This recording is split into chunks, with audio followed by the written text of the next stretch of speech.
Alright, well, hello everybody, and welcome back to episode 2 of Attempt 16 of Palworld Hardcore Permadeath. In the beginning of Attempt 16, I endeavored to improve my survivability by leveling up intermittently my HP and my stamina. And it worked quite well. Basically, I put my first point into HP, then stamina, then HP, then stamina again until I had 200 stamina. Now it's pure HP, but it did afford me a significantly higher degree of survivability in the early game, such that I was able to capture 2 level 22 Xenovaders when I was only like level 15, and I had like level 13 pals. It was crazy. I almost died in the process, didn't even have an herbal, but I pulled it off. Was it a chance worth taking? Probably not, but at least we did pull it off. And they've become amazing loggers at our base, right? We got the Ring of Freight, we got the Pendant of Life, we got the Pendant of Diligence, so far things are going pretty damn good here for us. Our goal is to keep that going, and try to get further in the game, try to get those Pal Tamer glasses later, and experiment with breeding and IVs and all that. So I think I'm gonna start stockpiling wheat now. Can't really put this right there. I'll put it right here. Yeah, we should be stockpiling wheat early on, so that we have a lot for flour later when we start making cake. Let's get chat open.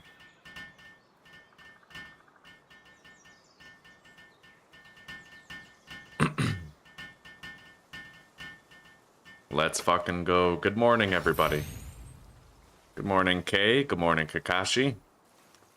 Hello, Martens. Hello, Kane, Rex, Shin. Good to see you guys.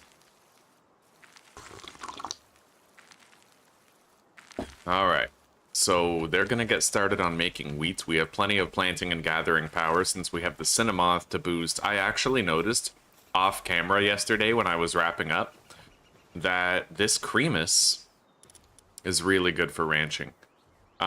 It has level 3 in ranching normally, but we were able to bump it up to level 4 by having a Cinnamoth in the base, right? So that's going to start producing wool for us on a regular basis. We still have all of our logging pals, and we still have 3 Incinerams, one of which is condensed.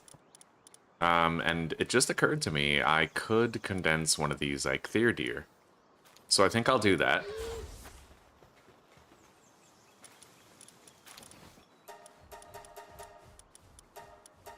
And apparently, for those of you who don't know, the biggest factor which determines a pal's effectiveness during an expedition is their star level.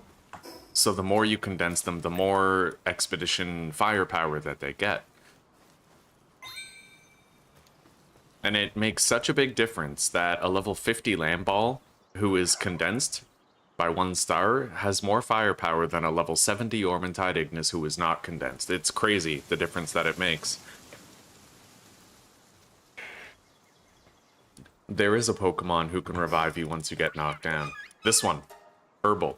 But it's on a long cooldown. It's got a 12-minute cooldown. Now that cooldown does get reduced if you condense it. So you're going to want to build a PAL condenser, and you're going to want to condense Herbals so that the cooldown is lower. But yes, you can get revived after falling in combat, and it can serve as a safety net in a permadeath setting.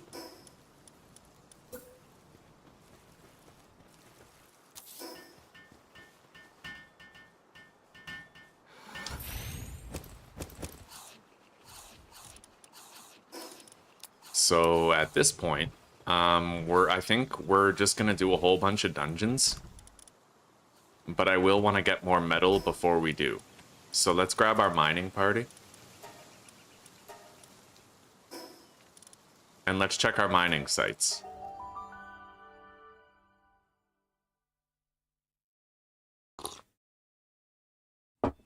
Good morning, Matthew. Good to see you again, buddy. I'm done with Tansy Ignis, but I still need the regular Tansies.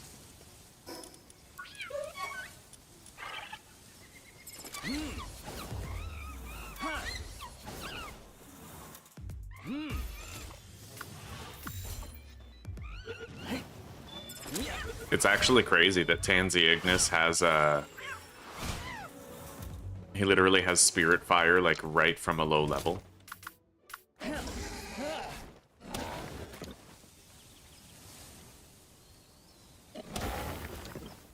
Yeah, I'm gonna visit my mining sites, get a whole bunch of ore. And now that I have the Ring of Freight, I might actually be able to fully mine an area without getting over encumbered. Let's find out.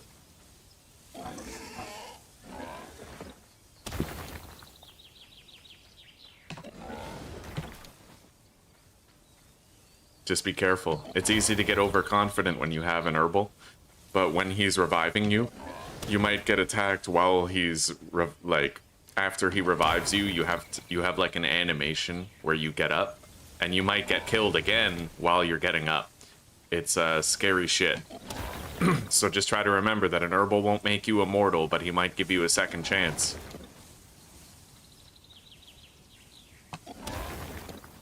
Yeah, this is awesome. I have enough carry weight now to do my full mining run, breaking every node and not be over encumbered. So I can glide back to the fast travel. That's awesome.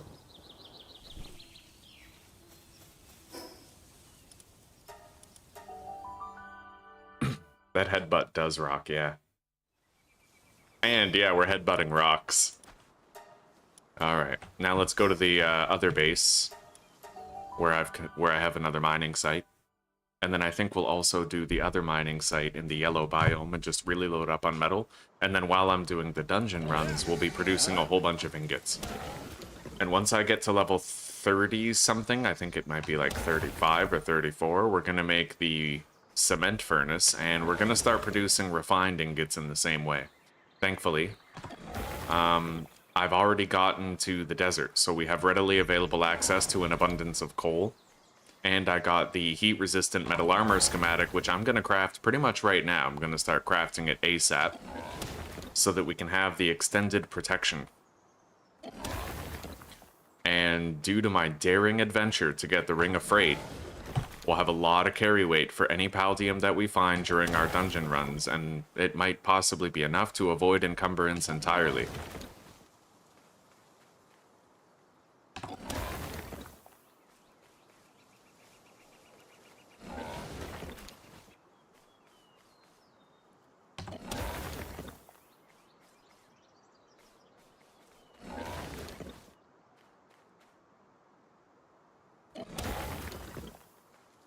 Okay.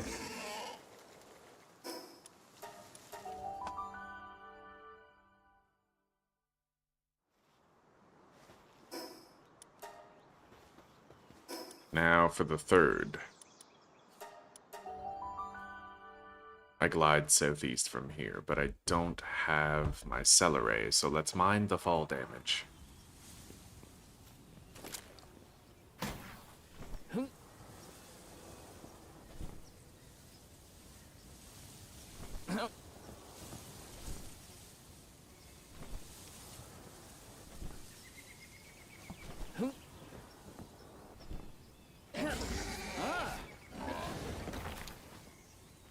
Yeah, so as long as you have a Kativa, a feathered hairband, and the Ring of Freight, then you have more than enough carry weight to... You don't even really need the feathered hairband, you just need a... Well, I have a twice condensed Kativa. Yeah, but you don't actually need the feathered hairband, I don't think, in order to have enough carry weight to do all this, but you will need a twice condensed Kativa and the Ring of Freight. And that will allow you to leave unencumbered when you're done.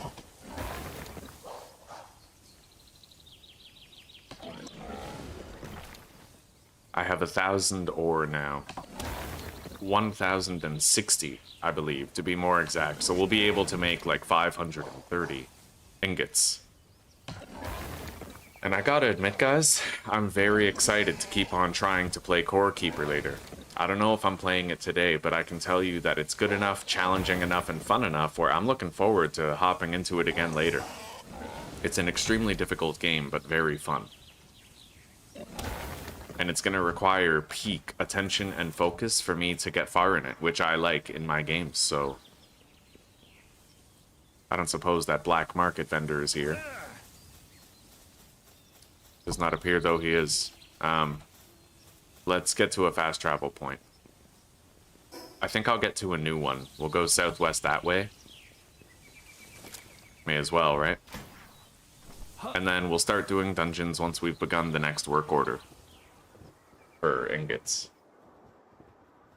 I have already unlocked the third accessory slot, yes. I like it. It's cheap. It only costs 50 dog coins, you know?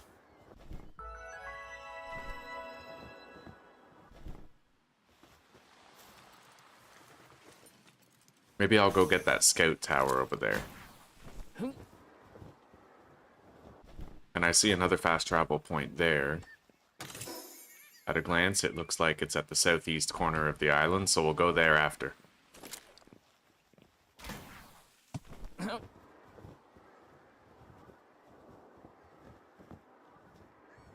There's a fucking Braloha right there, but it's level 34. I wouldn't feel safe trying to catch something that powerful right now.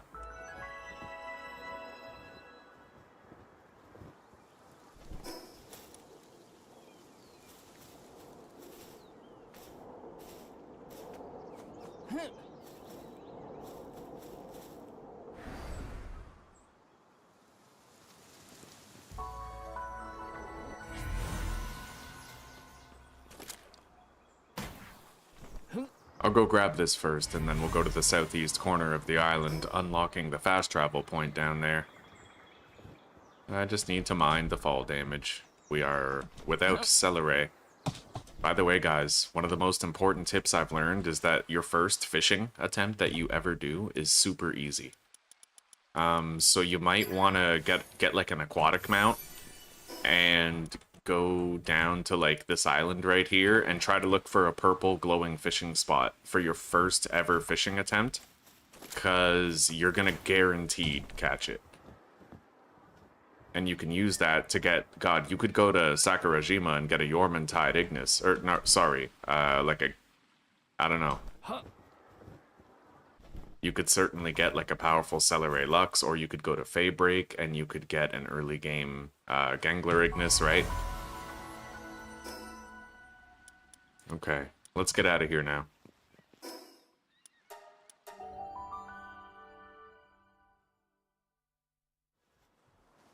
Yeah, I kind of want that tool belt. If we find ourselves struggling with carry weight, then I might endeavor to go get it.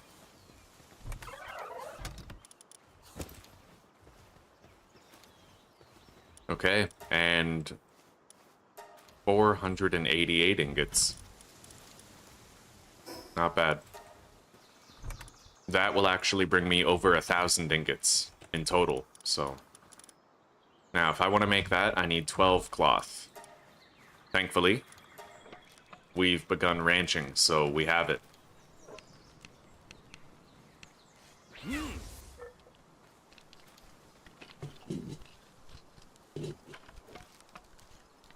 Damn, you turned that herbal into a fucking Terminator. Right on.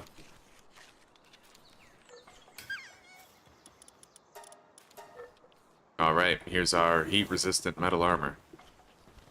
Coming in hot. I'm gonna switch to my crafting party. And then I'll have Valet take over. It's great that we got a motivational leader, Valet, because he can help us with the crafting while also speeding it up.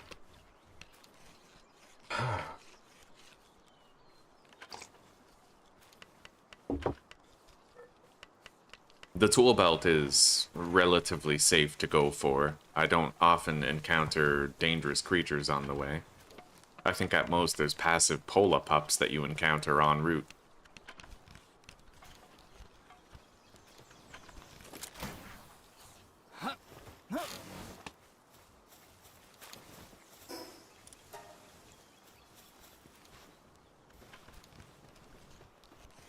Anyway, that heat-resistant armor will actually take a while, so I'm just gonna go do some dungeons right now. And I might bring a Dire Howl to aid in traversal of the dungeon, rather than bringing the Daydream. But I'll have to make a saddle for it. It's condensed, so it'll be a little faster than normal.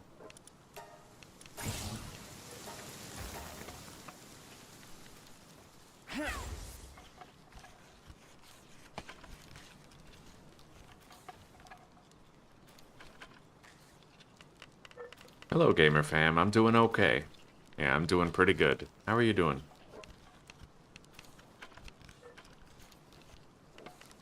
I woke up 4 times last night. I managed to get back to sleep every time, but like clockwork, I always wake up 4 to 6 times every night.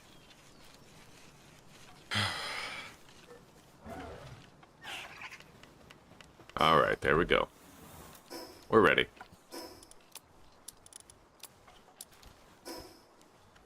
I can almost afford that second upgrade already. For the accessory slots. Maybe once I can afford it, we'll go get that Islander's tool belt.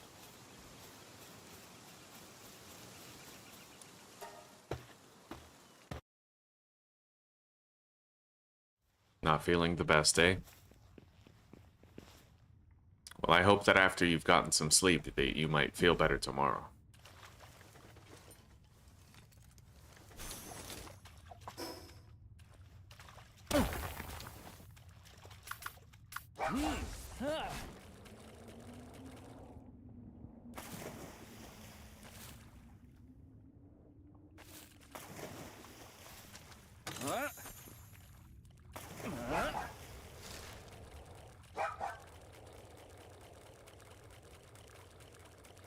It is nice to have a means of travel in this dungeon besides the usual, like, just gliding.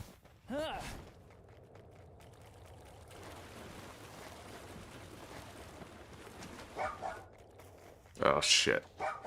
A loot room. I mean, you know what? If we need dog coins, this is a good place to be. I'll be able to nab some.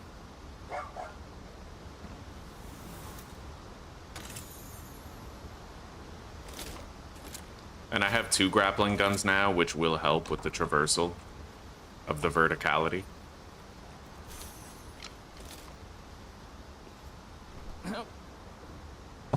Actually, can't I just, like... Oh my god, I can just deploy Hang You and ride him up like an elevator to wherever I want to go. Cool, okay, so we'll do that.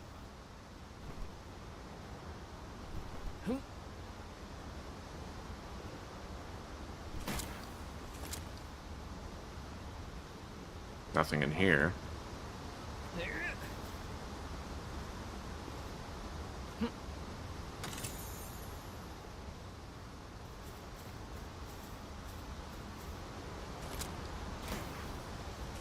And maybe I can get some more Paldium in here. Yeah, Hang You's nice for these rooms. Like, he just lifts you up like an elevator to wherever you want to go. You just need the stamina to support it.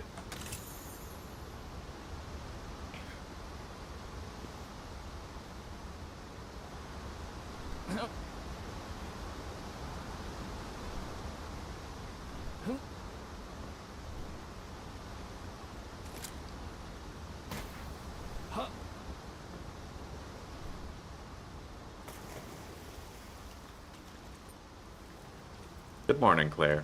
I'm doing okay today. I'm doing alright. I'm having a decent day so far. Yeah. How are you doing? How's your vacation? Is today going to be a cooler day than some of the days that have passed already? We've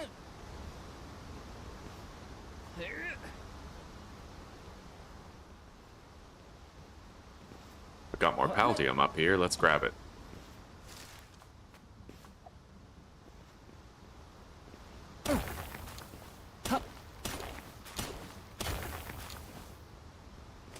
And Shin, thanks again for helping me to find the Ring of Fright. It's gonna help a lot with these.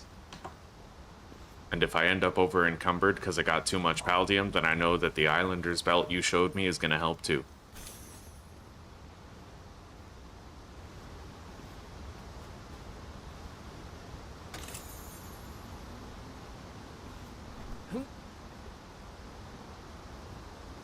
God, that's useful. Yeah, Hang You is literally an elevator. A relatively slow-moving elevator, but it's super useful for these treasure rooms where you have so much scaling you've got to do.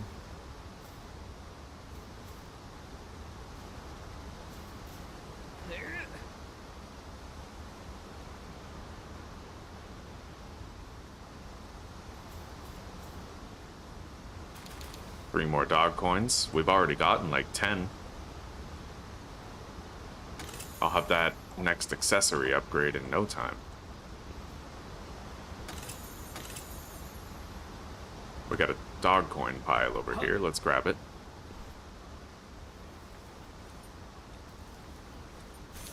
Hello, Susanna Banana. Hi, sweetie. I think Susie's gonna be streaming today, guys, if anybody wants to hang out with her for a while.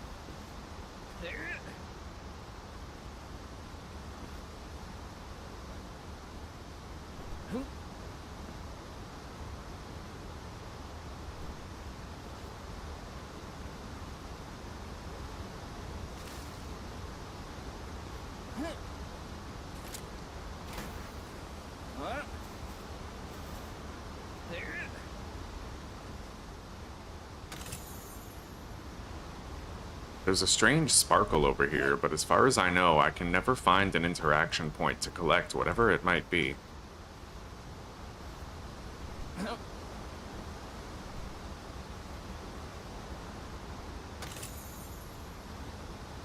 Alright, I think we're just about done here. I'm not seeing much else requiring collection.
We will need to capture more turtles. The heat is still scorching, but you have an AC at the house. Nice. Very good. I remember when Zuzi and I were in Croatia, we had a mini split too, and we were glued to that thing.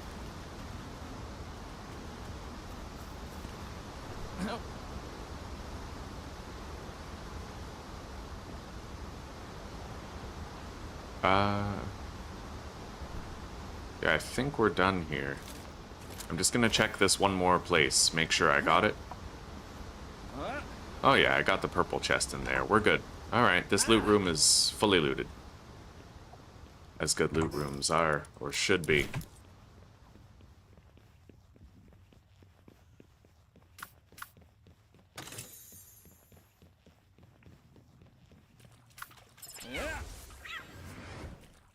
Nice. Kativa has power shot now.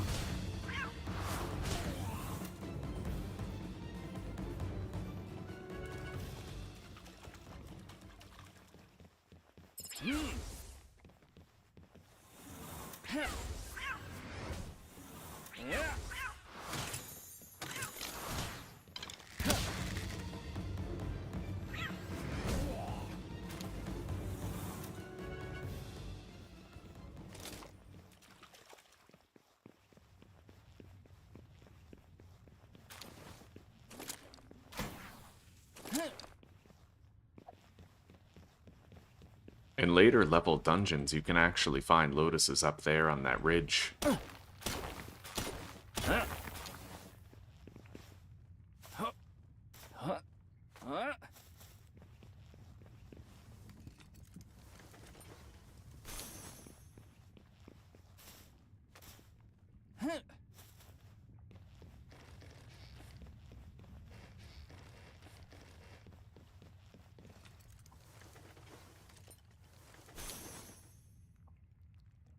Hello, Divam.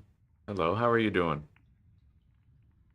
You killed it with a metal bat. I guess you could say you knocklumed some sense into him. That was bad. Even for me, that was bad. I'd like to formally apologize to you all. I'll try to make more humane jokes in the future. While I'm here, I still have a lot of inventory space, so I think I'm gonna grab some coal.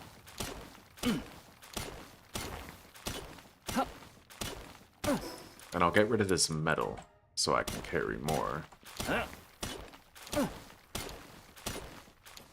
Alright.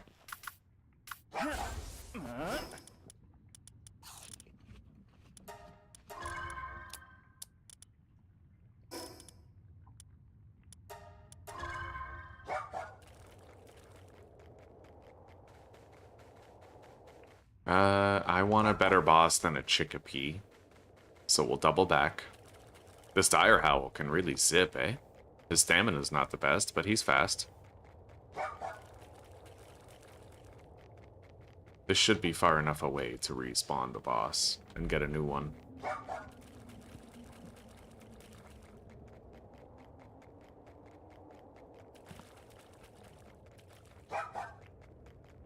What do we have? Cremus? I'm done with Cremus. Let's keep on refreshing the boss. And I think I could probably refresh the boss faster if I just do hang you gliding from point A to point B.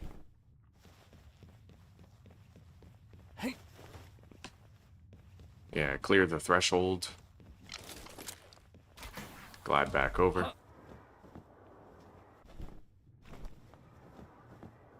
There we go. I'm not done with my Tansy captures yet, so this is perfect.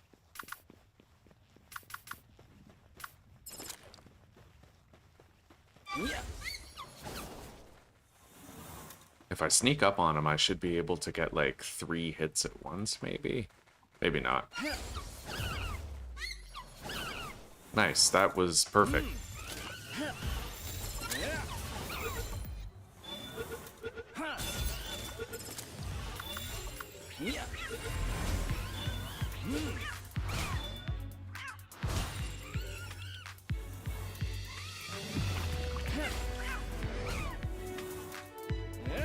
We're done with Tansy now. And Tansy Ignis. I see no Paldium in this room. Slightly encumbered, but we can just eat these to remedy it.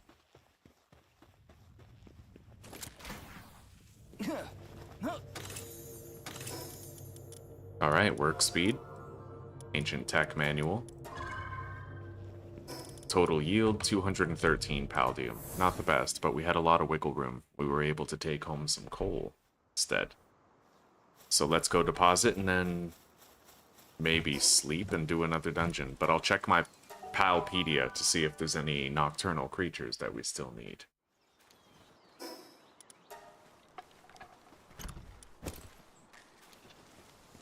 Let's hatch this dark egg too.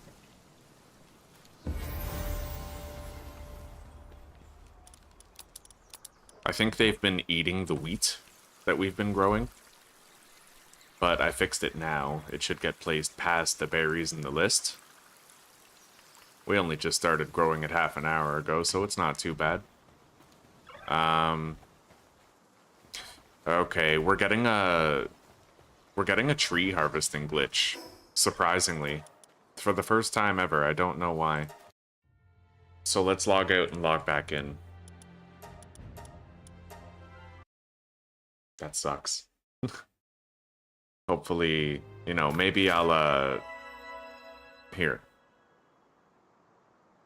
I'm going to sort the Palbox, store everybody from base right here, and then quit the game, close it down completely, and we'll see if that helps. And keeps it working over time.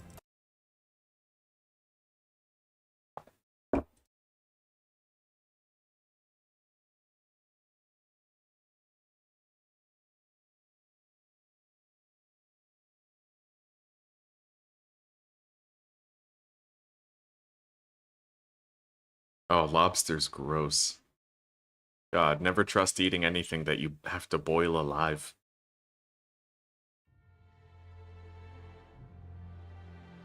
Streamception, yeah. You like that, the infinite hallway? Fucking crazy.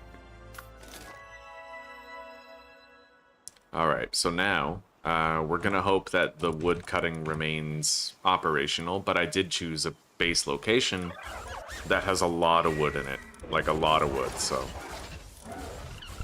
everybody's deployed and everybody knows what their jobs are. They're gonna cut down these trees pretty quickly. And hopefully they'll continue harvesting the trees. In the last episode, I broke all these trees myself. So one thing I might try to do is if they cut down all these trees and then it breaks again, I might try cutting down all the trees myself to see if it puts them into a loop of harvesting them when they respawn. That heat-resistant metal armor is going to take a very long time unless I just power through it right now, so I think I'm going to power through it. It's going to take a long time either way.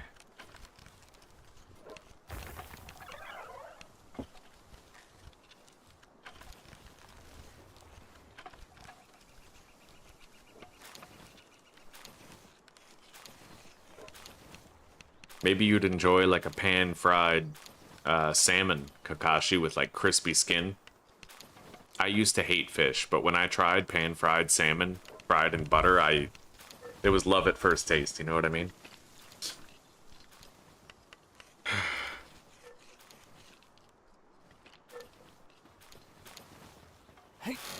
I'm gonna help gather some resources while I'm here.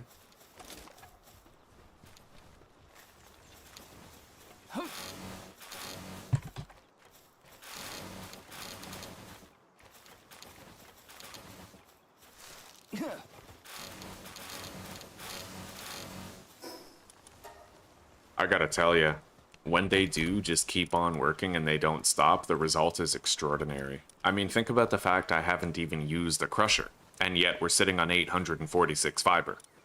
I haven't used the logging camp or the stone mining pit, and we have 2,000 stone and 3,500 wood. I mean, this place is better for wood than it is for stone. You know?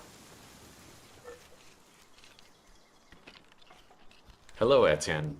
Good to see you, buddy. And thank you very much. Yeah, Hadoken the like button, everybody.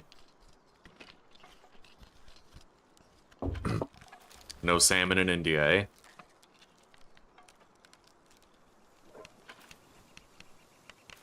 Yeah, we'll go to Croatia again next year for sure. Hopefully our car doesn't break down again. Oh, crazy. All you have to do is open the inventory whenever you're at base, and down here at the bottom right-hand corner, you see it says Easy Bulk Storage. You press R, and it lets you deposit into chests anything that you have in your inventory that's already in a chest.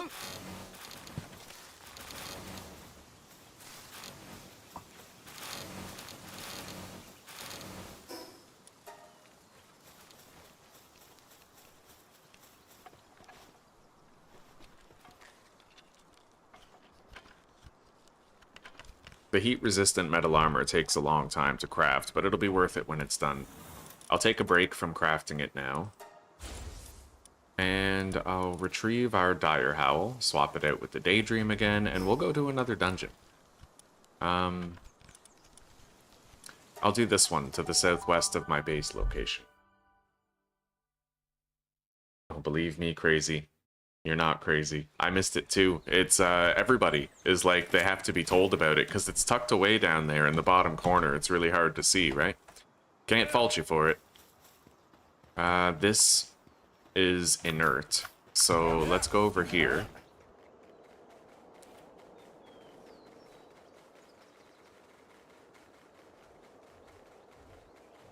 We got some Relaxoruses over here that we could capture.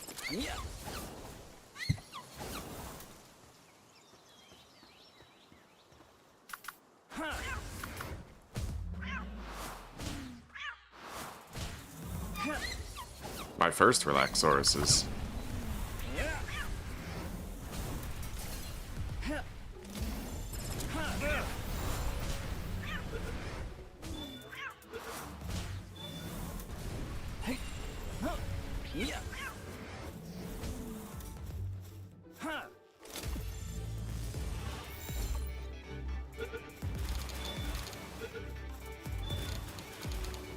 I don't know how I feel about grabbing all this wood and fiber, but I feel like the hoarder in me doesn't want to leave it behind.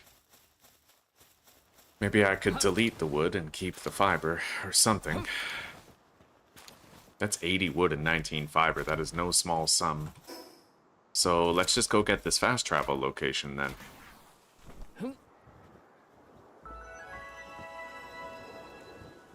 I need to unlock it anyway, and perhaps I will capture a Pen King while I'm here.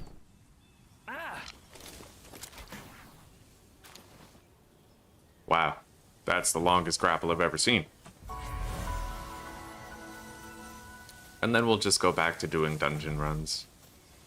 Lots of them. At some point in time, my metal armor will be crafted.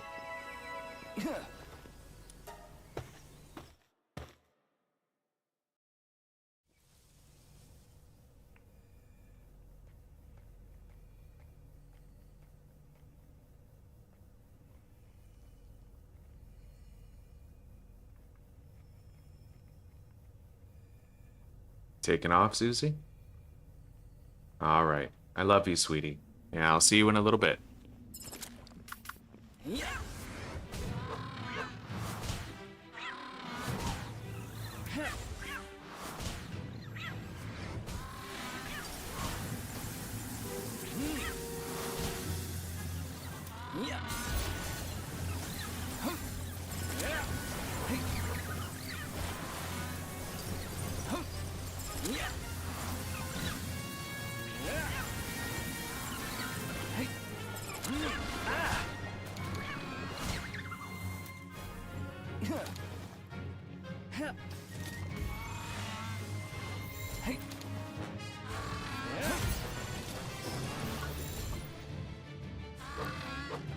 Oh wow, what the fuck did I just do?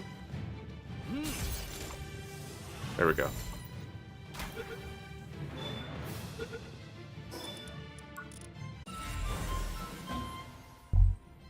Sniper module is level 31.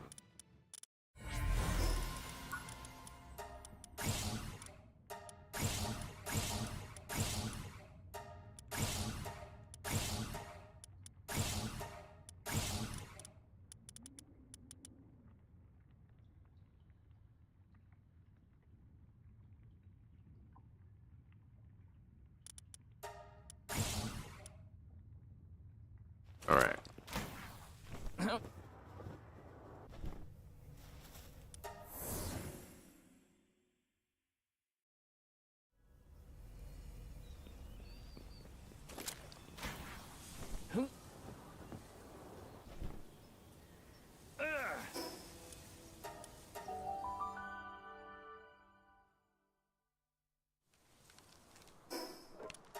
At the very least, even if the wood cutting does end up breaking, we should end up in a situation where... well, I get hundreds of wood and a whole bunch of fiber every time I log out, if we have to log out at all, but we'll see. We'll see how it goes. Why is Braloha just chilling?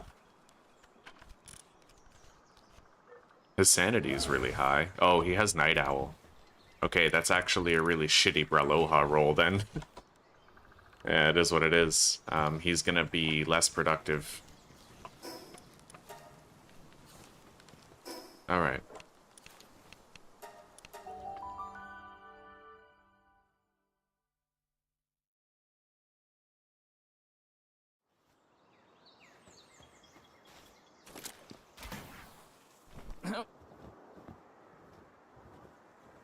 I need that Caperty.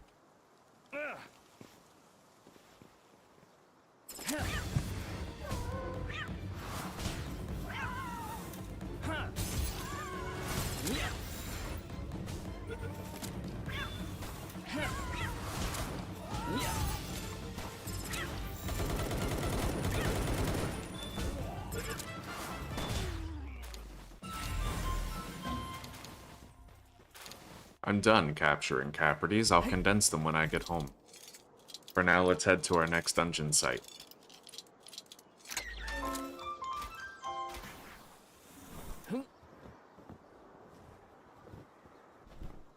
This one is also inert. A lot of inert dungeons around here. Okay, then. I'll follow the river over there.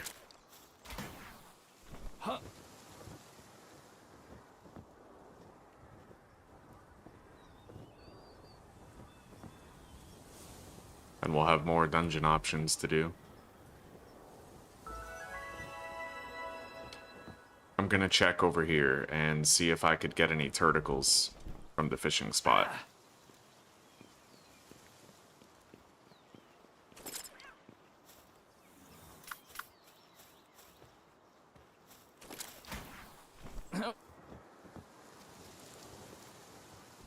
I see one turtle. Wait, that's a turtle. See you in a bit, Kakashi. Take care for now, buddy. Take care for now, gamer fam. We'll see you in a little bit, okay? I hope you can sleep well and catch up on some rest.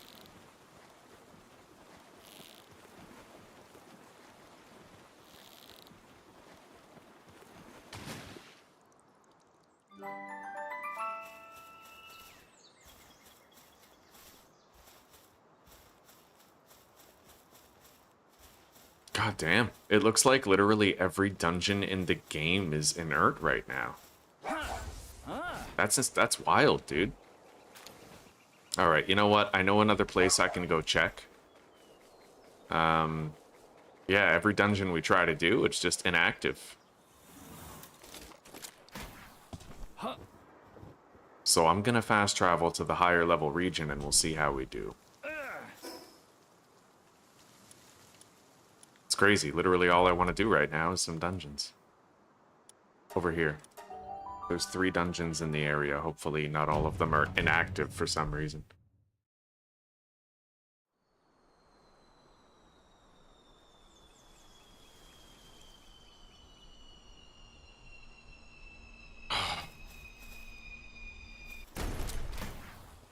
That's a supply drop. Hopefully we don't get any shitty attack boosts. I'm hoping for like a carry weight boost or stamina or something.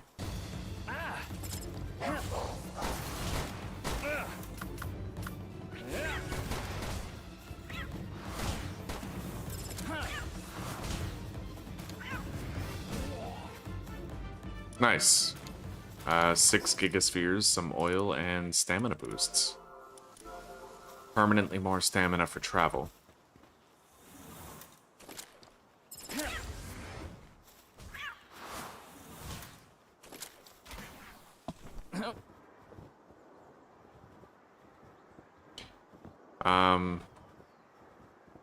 I hate to say it, but like literally every single dungeon. Okay, this one's active at least. And there's another one over there, so we can do 2 dungeons. Nice, finally. And this is a high level dungeon too.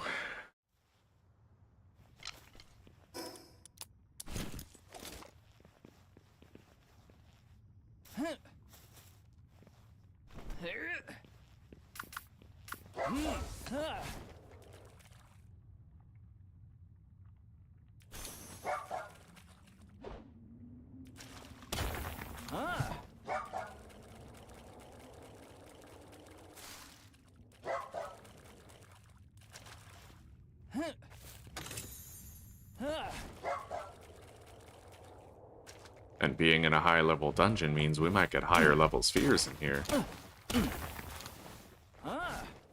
And higher level captures of new creatures.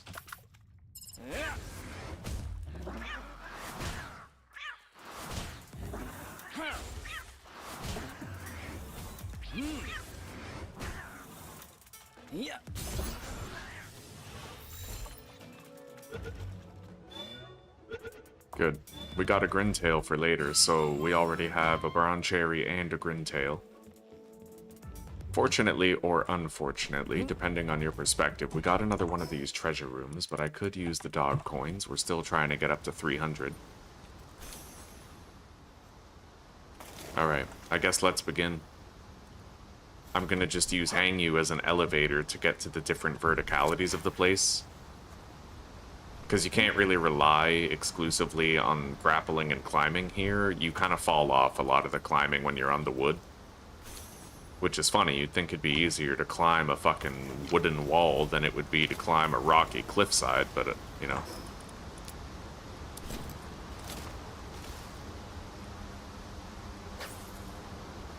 Is broken armor a death risk? It depends on the armor. I wouldn't worry too much if your cloth armor is broken. But if you're wearing, like, metal armor and that's broken, then you're losing a lot of the damage mitigation and health that you want to have, so... Nice, I got a Gelroy already.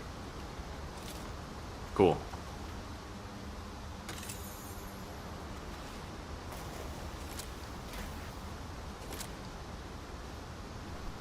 I'm so glad that I have Hang You, because when you're trying to climb up all of these, it's so stressful and annoying, and at most times, like, dysfunctional.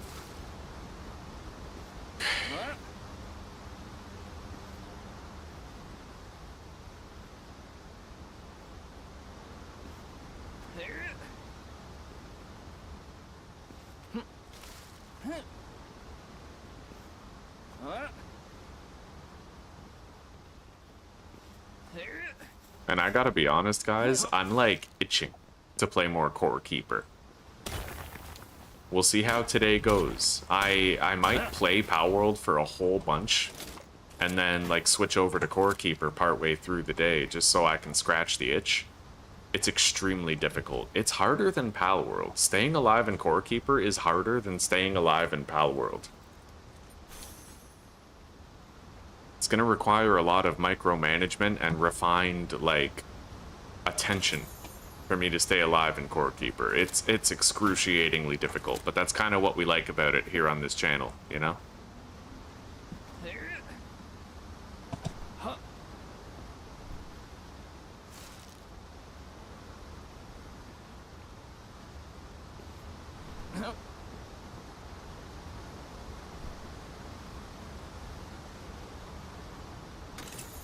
Hey, sweetie. What?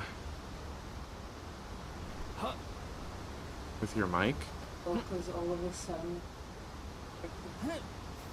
every press. So I didn't, I swear I didn't.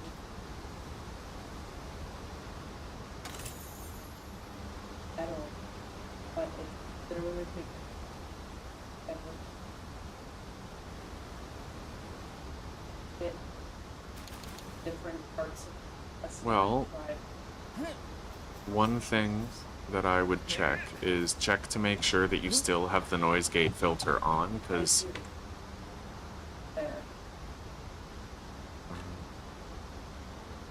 so like you checked filters, and because if this eye is closed, then it wouldn't be active. Did you check that? Go double check and make sure, and maybe I'll come help you. I know.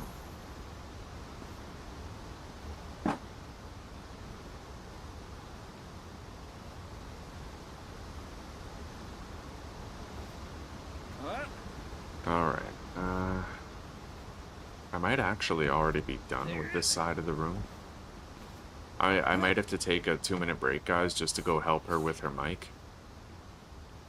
It's, she has...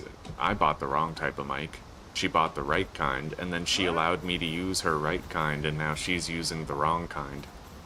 She got one of those mics that picks up, like, the entire room, so it's good for podcasting, but less good for, like, content creation, you know?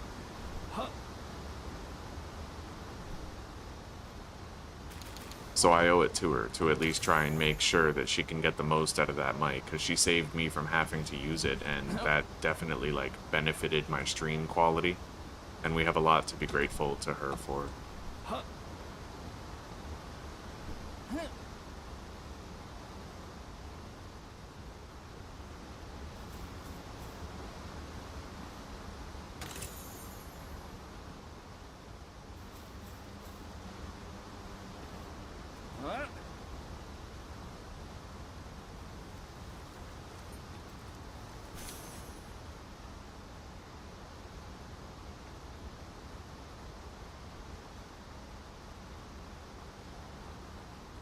No fix, sweetie?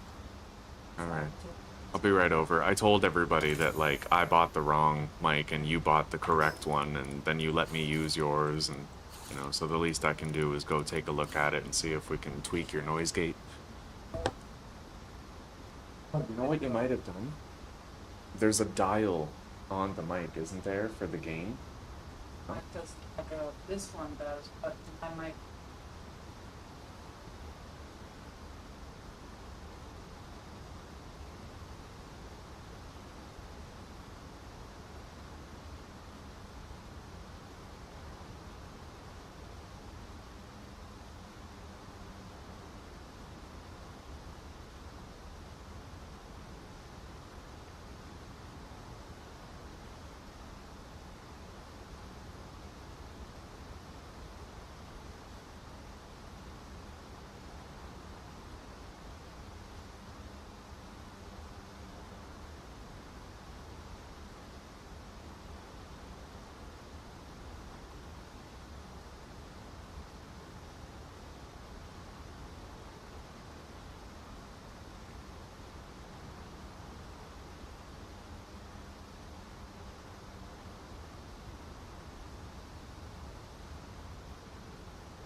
Alright guys, we're back.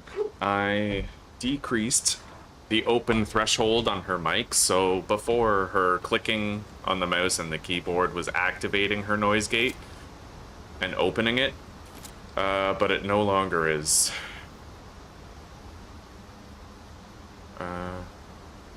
Let's get out of here now. I think we've pretty much searched this whole place as thoroughly as we needed to. Yeah, I told Susie we're gonna try to sell the mic, the wrong mic that I bought secondhand. We're gonna sell it. And I'm gonna buy her, like, the good one. The good one that she originally bought for herself, which I, you know, well, she gave it to me. And if the one that I got was the wrong kind for content creation, then she kind of deserves to have the right one, so... There's a skill fruit tree in here.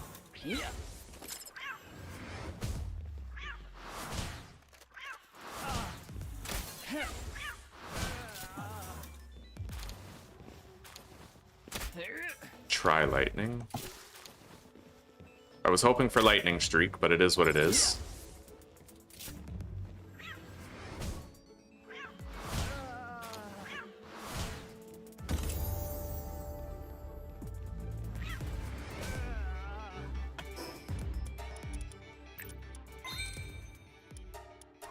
Yeah, I wanted to say that I commandeered her mic, but that wasn't how it was. She was just kind enough to let me use it because she recognized that, like, you know, it made my content better, and my content does make money. So she was like, just take it, just use it. I'll try to make the other one work. But I'm gonna get her one that she doesn't have to, like, do strange tweaks to. What's the good one? The good mic? Well, I had to tweak this one. These mics, what brand is this again? It's a Fifine. And Fifine mics are notorious for having, like, static hissing noises in the background. You can't hear it unless all the other noise is completely silent, but I managed to tweak it and minimize. I couldn't get rid of the static hissing noise, but I got rid of it. Her mic is an MV6 Shure, which is a really good mic for podcasts and stuff, like where you have several people talking in a room. It's just a really bad mic for when you want only your voice to be picked up and nothing else.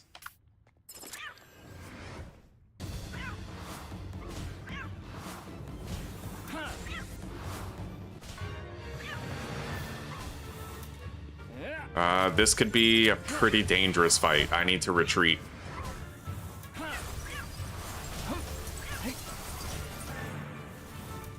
Alright, two of them are weakened and ready for capture.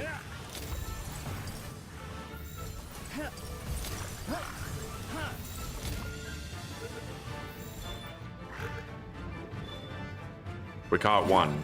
He's off the board.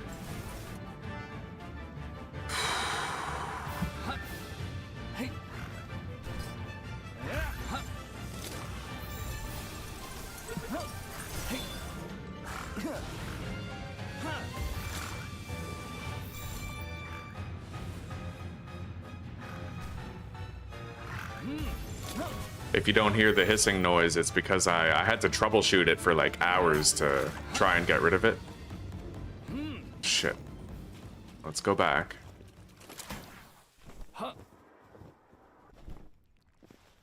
Hopefully that one doesn't regain any of his lost HP.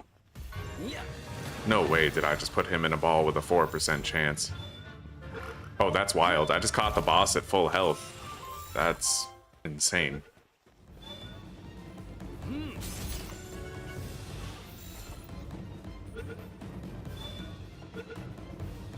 It worked.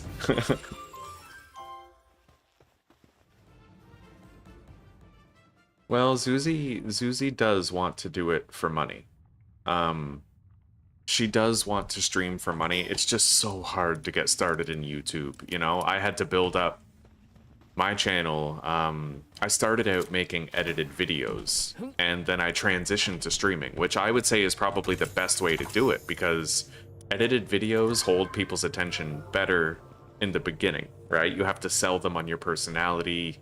They come to know your sense of humor through your editing style and the jokes you make, and it also teaches you, like, how to make an adventure where there's very little downtime. Now, when people like you and they think you're cool, they like your vibe, they'll stick around for a live stream and they'll enjoy even the low periods of reduced intensity, right? But when people start with live streaming and you don't already have an audience and you don't have a full room, then the algorithm kind of suppresses you because you're not getting any engagement, so it doesn't keep showing your stream to new people. So because I already had an audience, they boosted the algorithm for me, and that in turn allowed me to get more people into my streams on a more regular basis, which eventually grew the channel to what it is now, right? It's just at first it's not like that. And starting to try streaming with live streaming is way harder than starting with edited videos and then, you know, growing from there.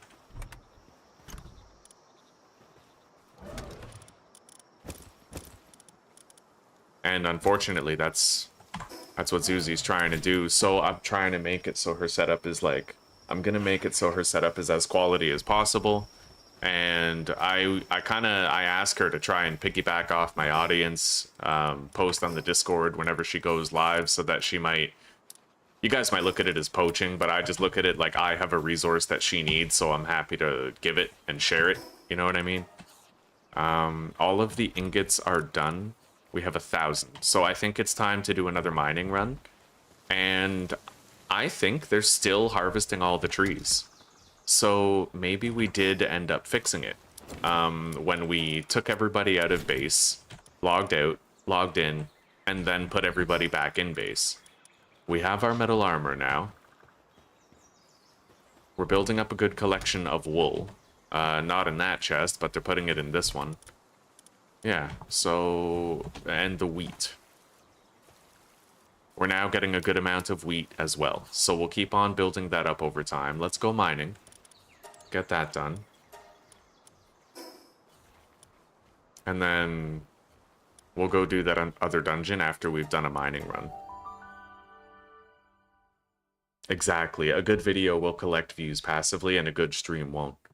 Yeah, YouTube doesn't have as much algorithmic support for live streamers because so many live streamers don't go anywhere, right? There's more successful channels. Like, there's more successful video channels than there are successful live stream channels. And it's because a lot of the time you get live streams where there's like, you know, they might get the wrong mic, they might have poor lighting, they might never have more than one person in their stream, but they have like 1,000 live streams that have been like that in a row, right? So YouTube suppresses bad live streamers more than it might suppress a inexperienced video creator.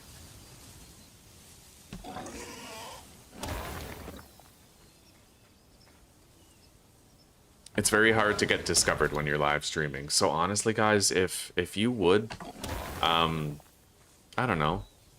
I know a lot of you are like, you know, you're my male homies, you know, you kind of dig the macho hardcore vibe, but maybe if Zuzi played hardcore Palworld one day, you guys could just hang out with her instead of me and give her the same tips that you would give me, right? Because she tried hardcore Palworld. It's just no one was there to give her the advice that they were giving me here. So if you guys helped her out, I would be happy. And I wouldn't be like, wow, fuck them, they're traitors, they're not here. I'd just be happy that you guys were helping her to get her channel off the ground. She doesn't do the hardest way possible, but she challenges herself and tries to push her boundaries. Do more than she's originally comfortable with. So when she did Palworld, she did it with no permadeath for her, but permadeath for her pals, right? So that she would stand to lose something she cared about if she misplayed. And she played Alien Isolation on hard difficulty her first time playing it instead of playing it on like normal, because she wanted to feel fear and try to condition herself to handle fear better, right? So she has a mindset where she wants to challenge herself. And if you guys ever attended one of her streams instead of mine, like if she was playing Palworld Hardcore and you guys would hang out with her, give her tips, you know, give her pointers, engage with chat, I would appreciate that so much.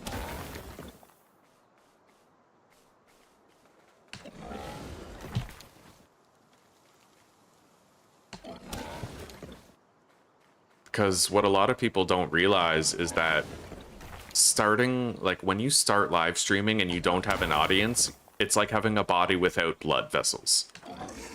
I rely on my audience to be the content in a lot of ways, because think of how many tips that I've gotten from you guys, how many tips and tricks that I got from you, which I then started using, which people would then learn from me, right? So there's an ecosystem at play where I learn from you and then they learn from me because I learned from you.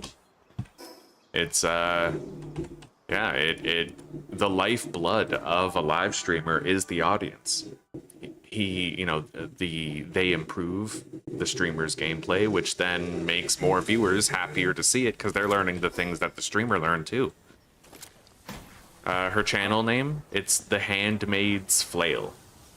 Kind of like The Handmaid's Tale, but Zuzi named her channel The Handmaid's Flail because it's like she gets scared and flails and panics and stuff, but she puts herself into positions where she will get scared, right?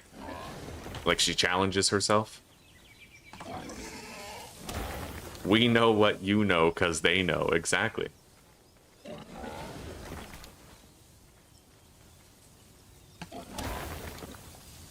Right now, Zuzi's working part-time at McDonald's, and she's going to school very soon so that she can get a better job as like a part-time hotel receptionist or something.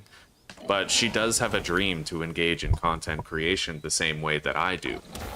She, you know, she yearns for it. I think we all more or less do. We want our job to be more fun than it is grueling, and we want to, you know, set our own hours and stuff.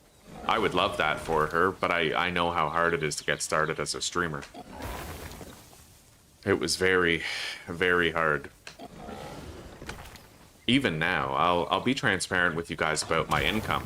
On any given month, I can make $400 to $1,200. That's a wide range. So most of the time, I make about $600 on average, with some months being exceedingly well. I could make $1,200, bordering on minimum wage full-time, right? Or at least minimum wage part-time. But some months are really bad, right? Some months are like, I'll barely scratch 400, right? And it just depends on certain circumstances, like how many people donated, does YouTube have a glitch, are they funneling more viewers into my stream on autoplay? A lot of things go into it. What games am I playing? Are they popular games? Do they fail to draw in that much of a crowd? Right? So it, you know, factoring all of that, even me as a quote-unquote established streamer who does it for money and provides enough to contribute to the financial survival of me and Susanna, it's still not the best survival, right? Like it's far and away from what you would get if you simply worked a part-time minimum wage job. Like there's more financial security in having that part-time minimum wage job than there is in what I do, right? But you weigh that against the free time, you weigh that against setting your own hours, waking up when you want to, starting streaming when you'd like to, and you know, that's the trade-off, right? You're trading the financial security, at least a lot of it, for more freedom, right? And I would love for her to have that. I really would. I want her to have that so badly. Because I recognize that, like, she kind of she had freedom in Canada, right? For 10 years. Hello, Marlon. I'm doing pretty good. Permadeath on 0.1 EXP, eh? Maybe we'll try that after. I'm doing pretty good, Marlon. Thank you. Yeah, I hope you're doing well also. Yeah, Susanna had, like, full-time freedom in Canada, right? We lived with my mother. I made enough money with the channel to pay rent. I only needed to pay my mom, like, $400 a month in rent. And then, you know, she'd do the groceries. We'd cook her meals. We'd keep her house clean. I would help her with whatever she needed. I'd mow the lawn, shovel the driveway, whatever needed doing, right? It was a very peaceable living circumstance. Moving here, Susanna gets to have the privilege of having her family close. But she also has to deal with, like, getting a job, financially contributing. So it's been a mixed bag for her coming here. And one day I'm hoping that we'll find ourselves in a position where it's no longer a mixed bag. I'm hoping that Zuzi and I can just both be streamers. She'll be having fun for her job, and we'll be making ends meet. We may never be rich, of course, right? But just having enough to be comfortable is our ambition. And if we can accomplish that while also doing what we love, then that's, you know, what more can you ask for, right? Okay, so we went mining.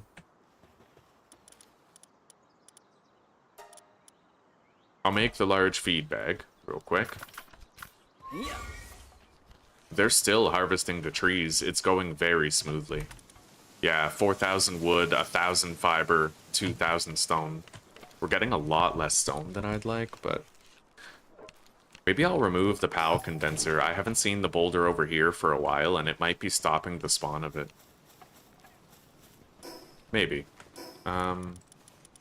Let's just put the PAL condenser over here, and then I'll condense my Caprides.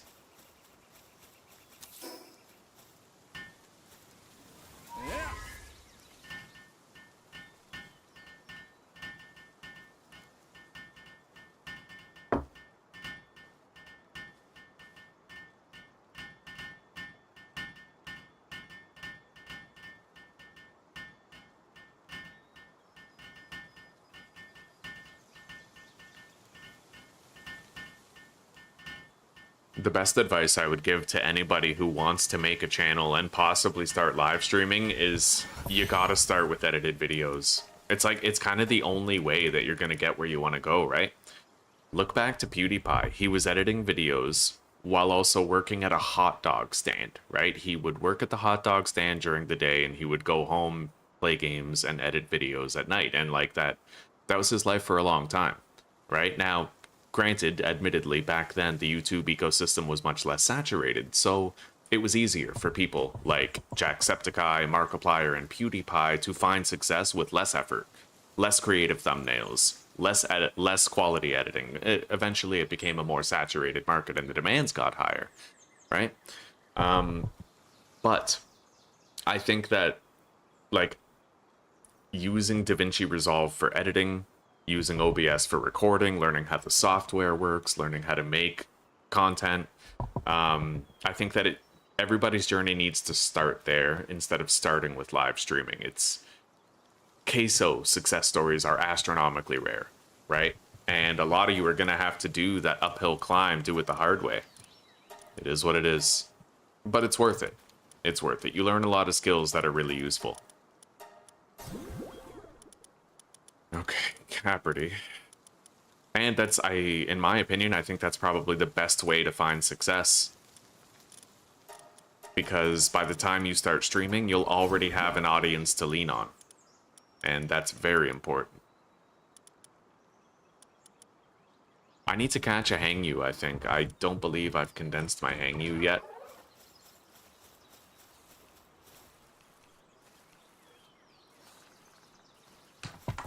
And for those of you who are thinking about juggling, making videos with your working life, I can tell you from experience it's possible. When I was in Canada, I was working at a co-op grocery store, and then I'd come home and I'd play games and edit videos, right? And then eventually, I quit my job at co-op because the streaming was going okay. So it's like, well, the channel was going good. My income started to increase, I switched to full-time streaming, and that's all she wrote, right? Just take it slow. Nobody finds success with a channel quickly. And the best free editing software that you can use, hands down, bar none, DaVinci Resolve. If you want to start making videos, use DaVinci Resolve. They should charge money for it, but they don't. It's that good.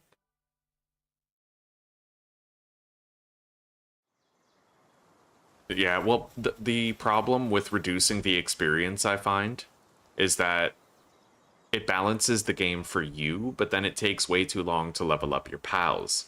See, what happens when you just hatched a new egg and you want to get that pal ready for a raid against Xenolord, right? All of a sudden, training your pals becomes a excruciating slog to get through, right?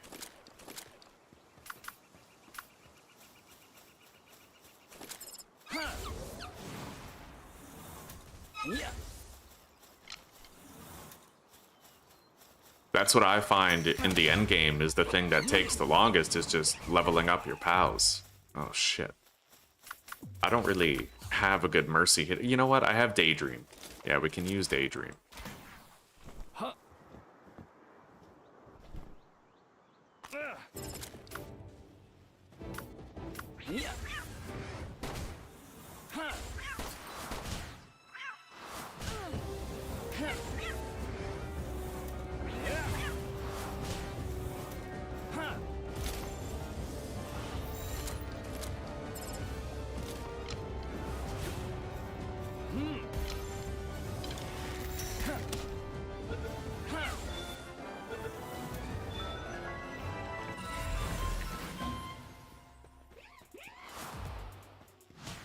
I think I see a dungeon over there. Maybe we'll go do that. I purely get money from YouTube, yeah. And like I said, sometimes I'll have like $200 at the end of the month, and then I'll get lucky, and one of my longtime loyalist viewers will like donate me like 20 gifted memberships and bring me up to an acceptable level, right? Other times I have a really good month right from the start of the month, and I get a lot of gifted memberships, some substantial donations, I have really good viewership and get the ad revenue. It just depends on the month. Yeah, depends on the circumstance, depends on the time. And it's very sporadic. Yeah, relying on a good income with YouTube is not... It's just not a part of the job, right? So I try to think of it in terms of averages. Like at the end of the year, what's my average pay?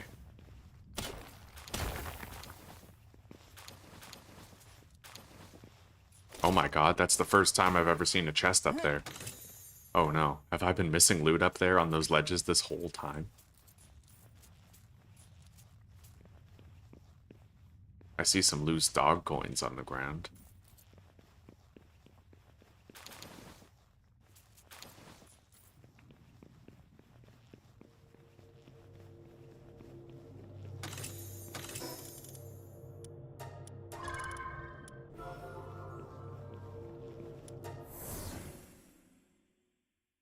I was watching a short that, you guys know the streamer Carnage?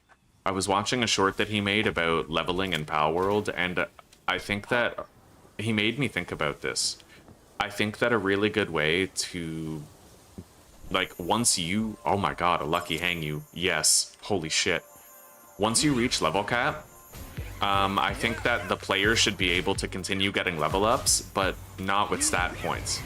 So basically, like, you get to level 80, and then once you fill up your experience bar and level up again, you get to spend that level up on a pal of your choosing, right? So let's say you have like a level 68 pal that you're trying to level up. Okay, I earned a post level cap level up, so now I can spend that on the 68 and turn him into a 69, right?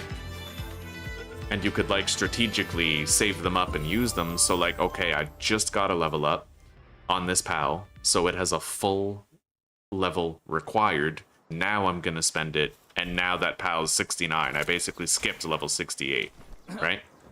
I think that would be the best way to go about it. Because then the rate of experience, like the 1.0 rate of experience, has tremendous value. You level up fast in the early game, yes, but then in the late game it helps you prepare your raid parties, you know?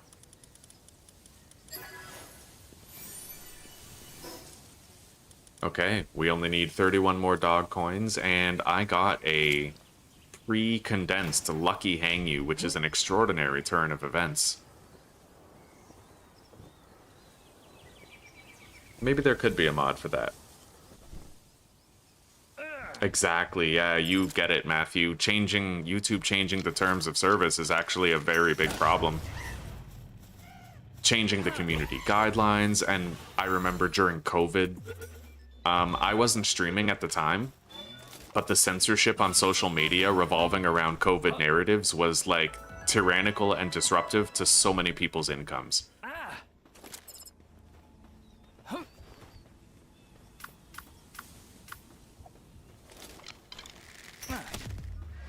And during election seasons, they might suppress you if you're a quote-unquote right-wing creator, right? Like, there's so many caveats. It's never just blanket consistent, you know? And YouTube, being a privately owned company, owned by Google no less, means that they are in charge of shaping narratives, controlling the public discourse, all that shit.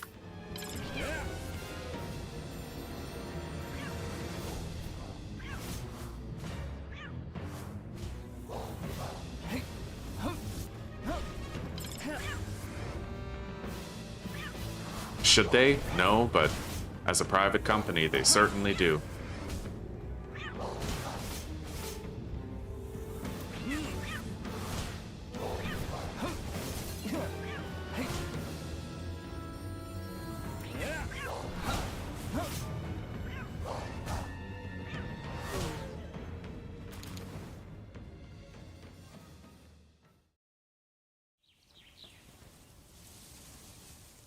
Yeah, I'm not surprised Fauci didn't want to say a word. I think that the lab leak theory isn't really a theory anymore. It was gain-of-function research that created COVID. Which is insane that these people are just still in power, you know, still being listened to, still getting hearings instead of beheadings. It's insane to me that you can just be responsible for a pandemic and then make everything worse by basically imprisoning people in their homes, quelling dissent through censorship on social media, and just face no consequences for it. It blows my mind. You know, I can't believe that that's how it is. It's so crazy.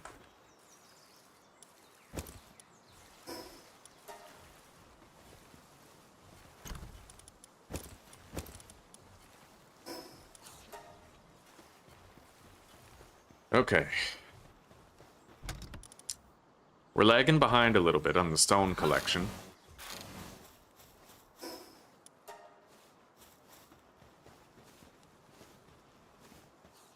But that's okay.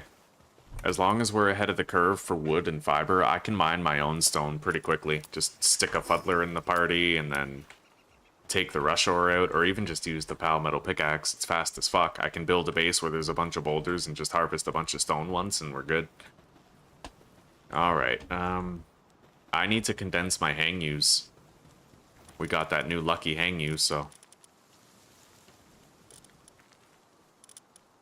And he comes pre-condensed, I think. Level 1 to start with, so we're going to want to actually capture more hang use so I can condense it to level 2. 1, 2, 3, 4, 5, 6. I need 2 more hang use, so let's go get them. Yeah, pre-pardoning Fauci, I agree. That was unimaginably... I mean, you don't have to pardon somebody who isn't guilty of something. Biden pardoning him was a major self-report for the Biden administration.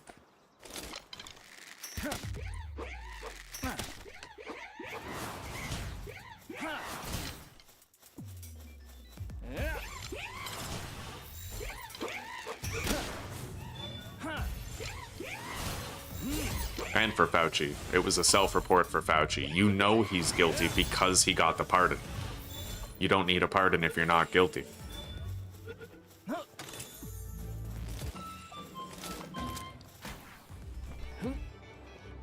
Alright.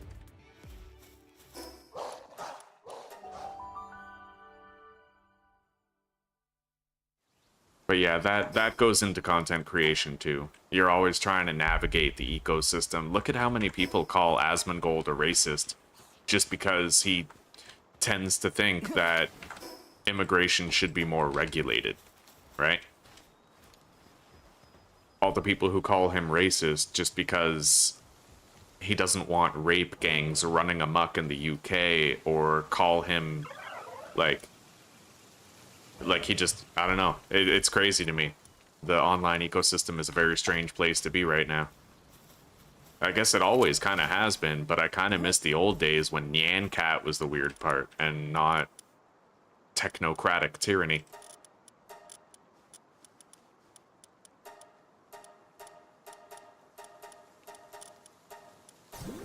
We now possess a twice condensed Hangyu. It'll be much better for traversal and travel.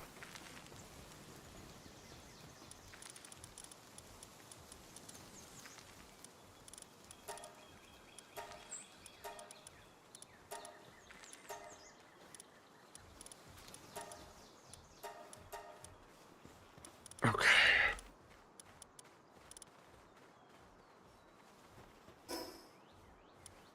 It's time that we went mining again.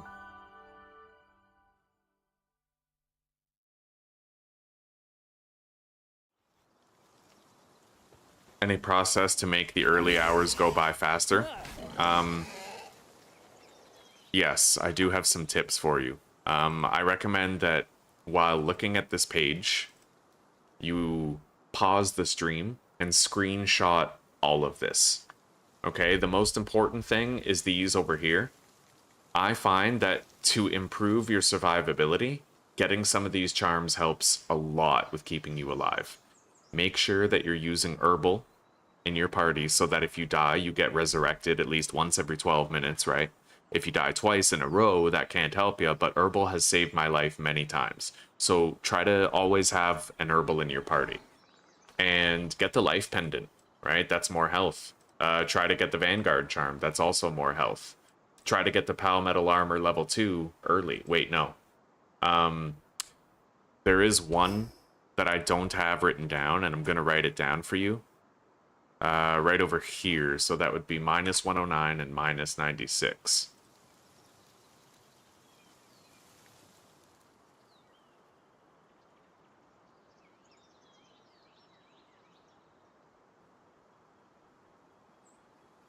Alright, so that is heat resistant metal armor level 2. If you get that schematic and craft it early, it'll help you to stay alive. Also, Raft, use Hang You to travel around. Hang You is extremely fast at travel. Just look at this, okay? Oh, this metal hasn't respawned yet. Look at what Hang You can do. This is how you make the early game less tedious. You capture a Hang You, you get yourself a glider and a grapple gun, and then you permanently travel super fast from now on, right? That has been the biggest thing for me to make the early game easier. It also makes it easier to get those accessories and trinkets that are going to help to boost your survivability. Oh, Tanel, I did do restream. I just didn't like it. Yeah, it's I feel like I'm probably better off just focusing on one platform instead of divvying up my attention between many. Yeah, I tried Restream for a while. It wasn't working out. There's a lot of unintuitive features with Restream. It added a lot of extra work to the process every day. And I was spending more time babysitting Restream's problems than I was just making content and enjoying it, right?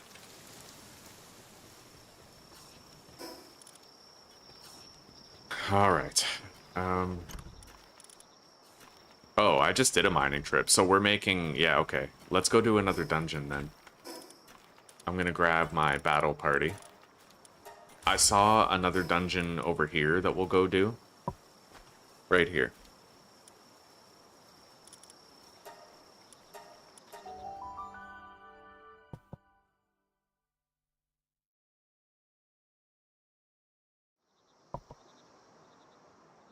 This dungeon has respawned, actually. It's active now. Let's do it. It'll be a good chance to level up our new Lucky Hang You.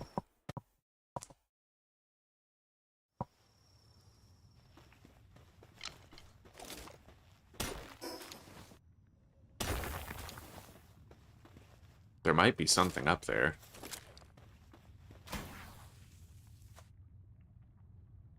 No. It looks like everybody in here is sleeping, so we get to ambush everyone for the night.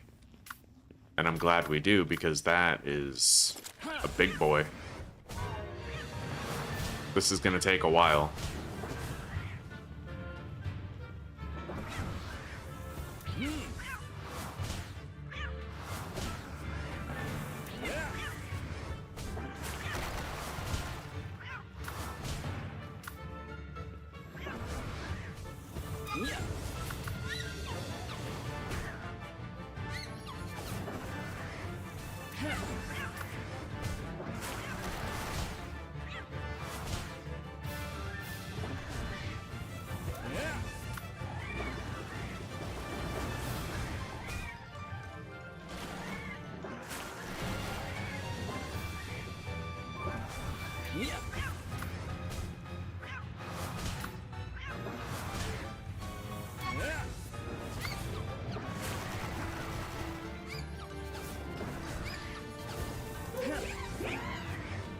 Holy shit, I almost got the Hang You hurt.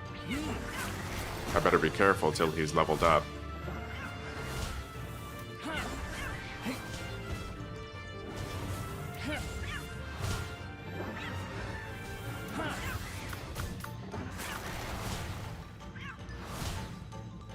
Let's wait until he does the dive bomb, and now switch to Herbal, who will use that.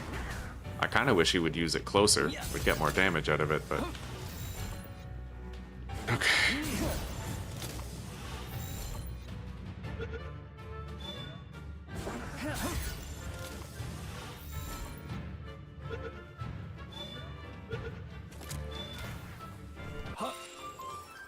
I found the biggest problem with restreaming. It was less about restreaming and more about Twitch and Kick. Twitch and Kick have bitrate limitations on streamers, so if you watch a streamer on there, you're gonna get reduced visual and audio quality. I had to reduce my bitrate to something ridiculously low, like 6,000. My bitrate now is like... it's literally 20,000. So if you guys watch on YouTube, you're getting a shitload more quality.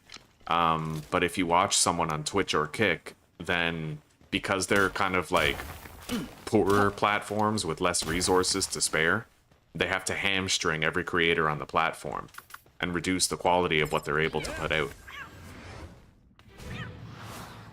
And with Restream, in order for me to stream on Twitch and Kick, I also had to reduce my YouTube video quality, right?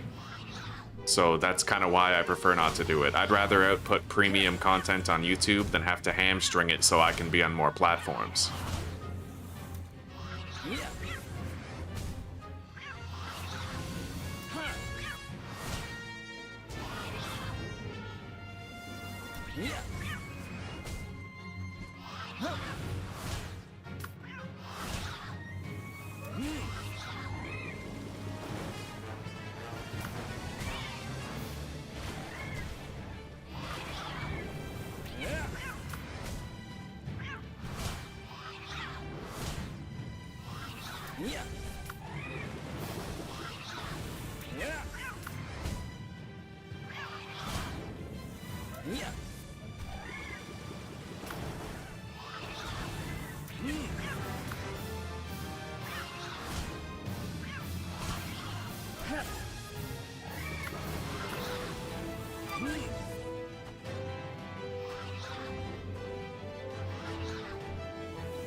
Kativa has a few new skills, but none that I don't think any that I should be using.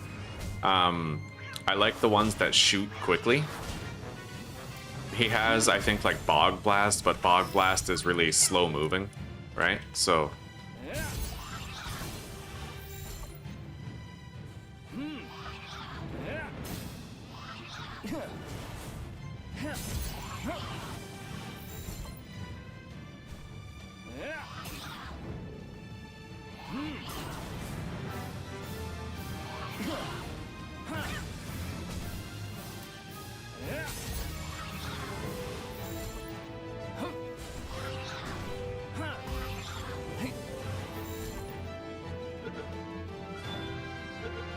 Okay, we got it.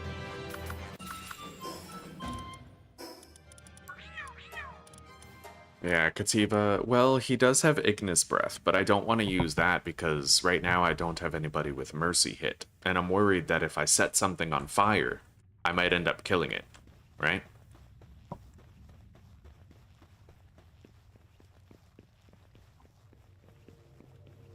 Even with 1080p though, Narm, 6K bitrate on 1080p is awful.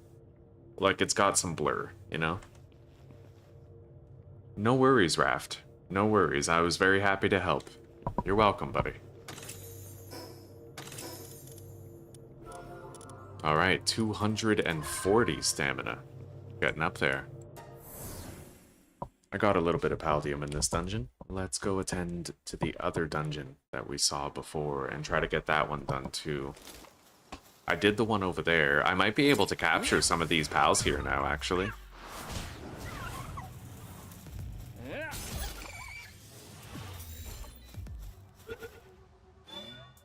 You know what? I can capture my Ribbunnies in a lower level area, potentially. Maybe I'll capture one here, just so that I have a high level one that I can condense the weaker ones into.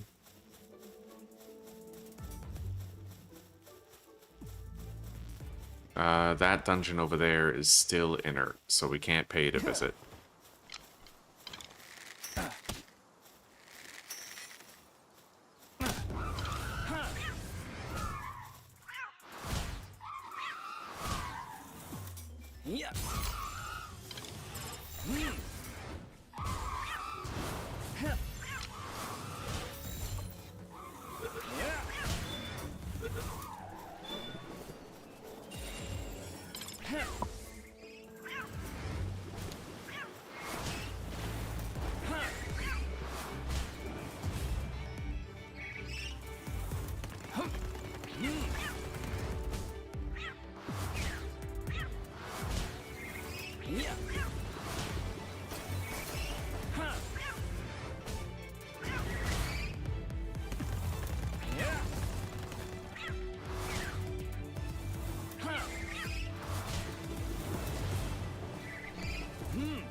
That'll do.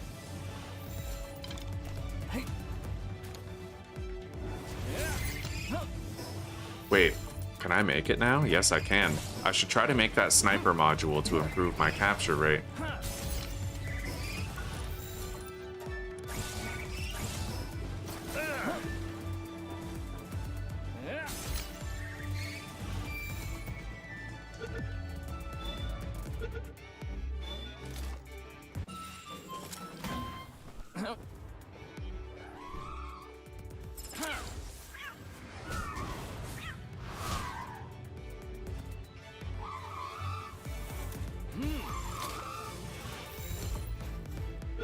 Could really use some mercy hit action.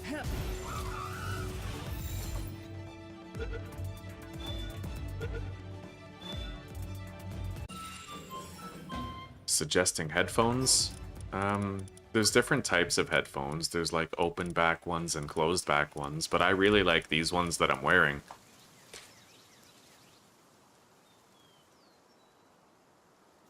There's a brand called like Sennheiser-Busch or something like that. They've been making headphones for like something ridiculous, like what, 80 years? Something like that. But this pair of headphones is really good. It's the Sennheiser-Busch HD 280 or something. But yeah, Sennheiser-Busch is a very reputable headset brand. You can't go wrong with them.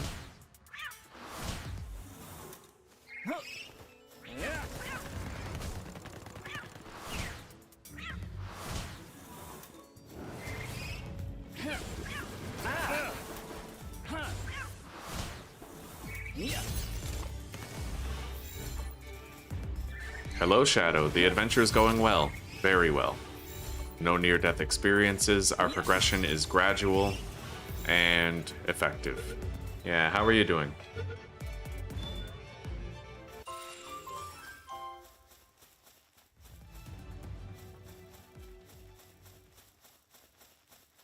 Ribunny Botan is an extremely dangerous pal. It doesn't look like it at first, but it has one ability that is extremely deadly. And it's that one we have to look out for.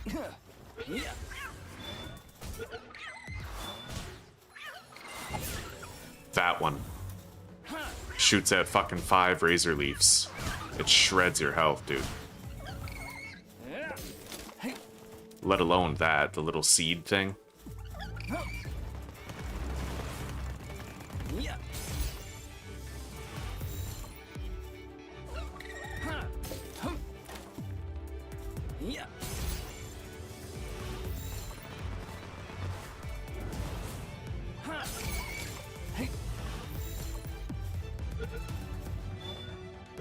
We got one.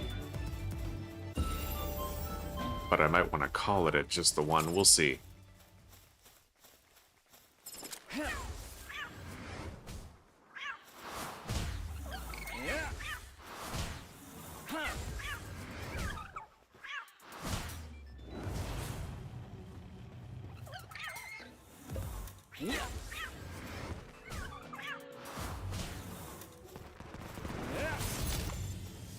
Alright, he's at 1 HP.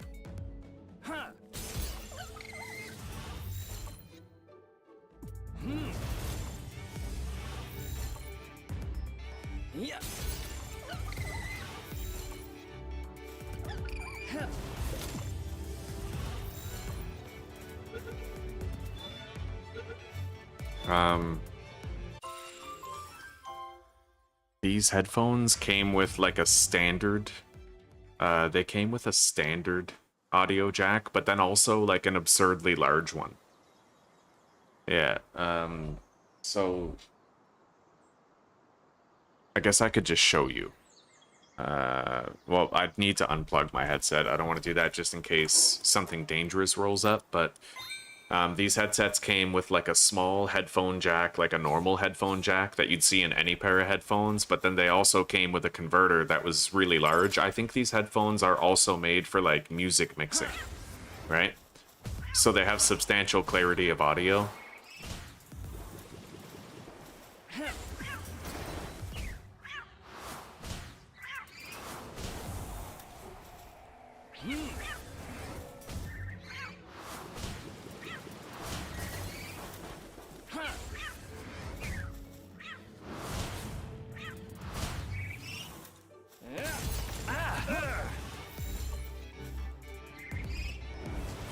Yeah.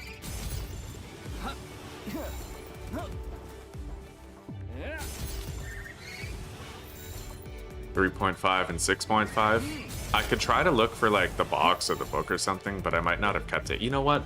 Let's just bring up the product on the internet.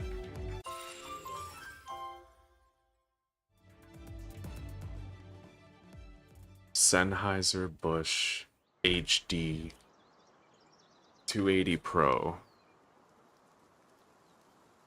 These are the headphones that I have, so let's just look at the specs. I need to translate the page. Parameters. So they have a 3.5 millimeter jack. But mine also came with a larger jack.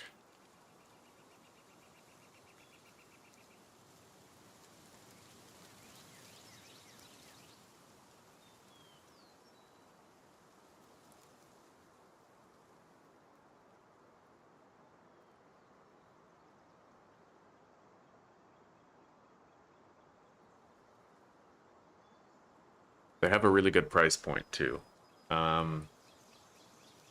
So they have a industry standard 3.5 millimeter plug with a 6.3 millimeter adapter.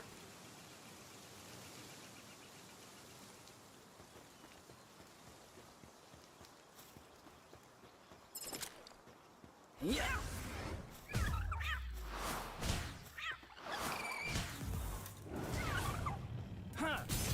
These guys are comparatively easier to capture, so I'll do some captures here. We're trying to get up to level 34 anyway, so I can make the cement furnace. And then start producing refined metal.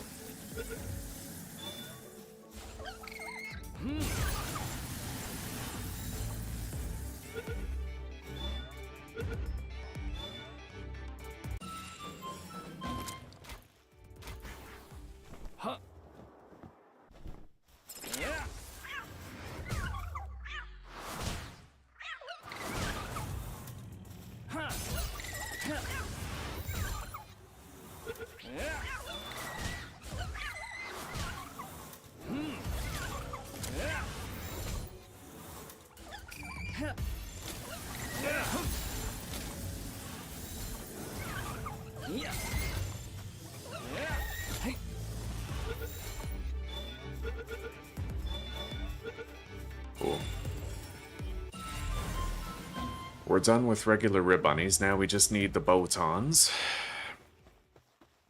And I saw a Patali over here.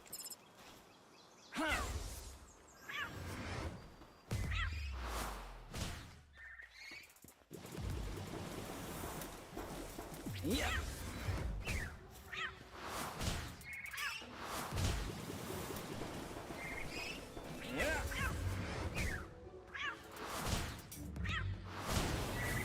Yeah. Huh.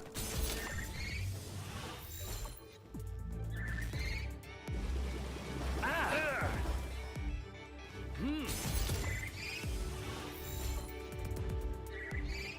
Doing some housework while lurking. You finally defeated Xenoloord, eh? I got unfinished business with him.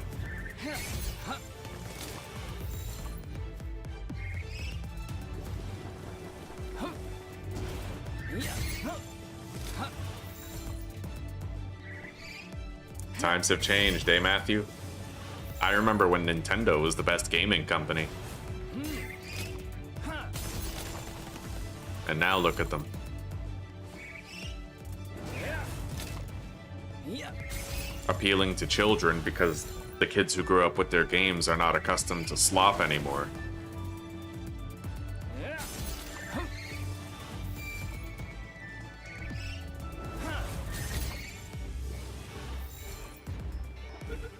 It's really sad. It's been sad to see the fall of Nintendo. I grew up loving Nintendo games, man. Like Zelda, fucking Mario, you know? Pokemon, like I'm not even gonna deny there was a period of time in my life where Pokemon was the undisputed GOAT, and we're talking like 10 or 15 years of my life, you know? And it's sad now to see what they've become, the business practices they've begun engaging in. It's a fall from grace, to be sure. A tremendous fall from grace.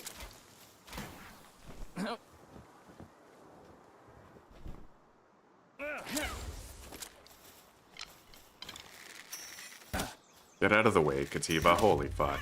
There we go.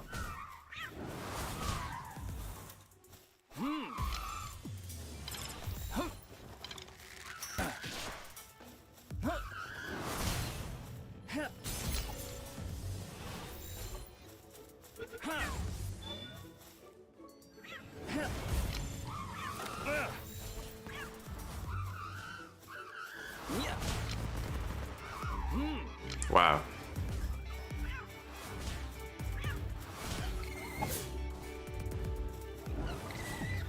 Yeah. Hey.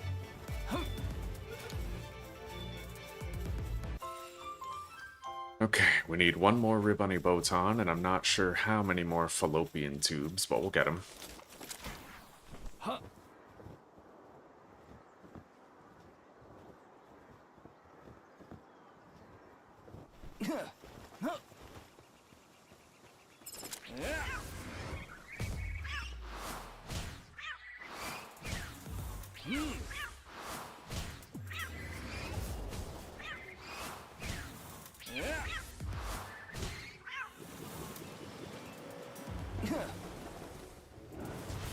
Yeah.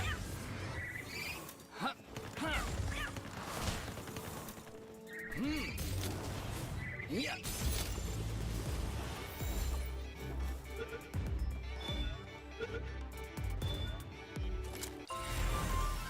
I'll be able to perform quite a few condenses when we're done here, but we have to finish with Floppy and Ribbunny Botan.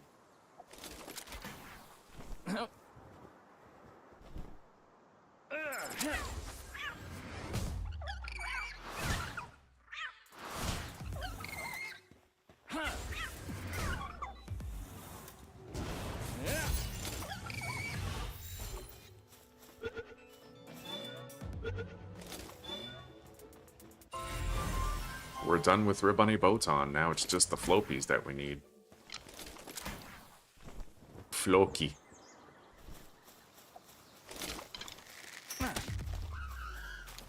Yeah.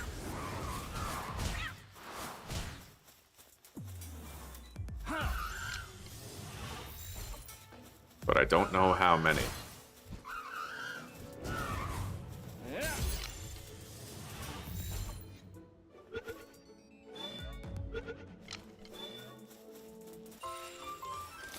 I need 2 more flopies.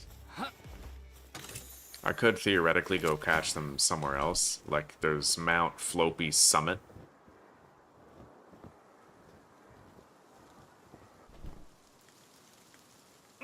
Yeah.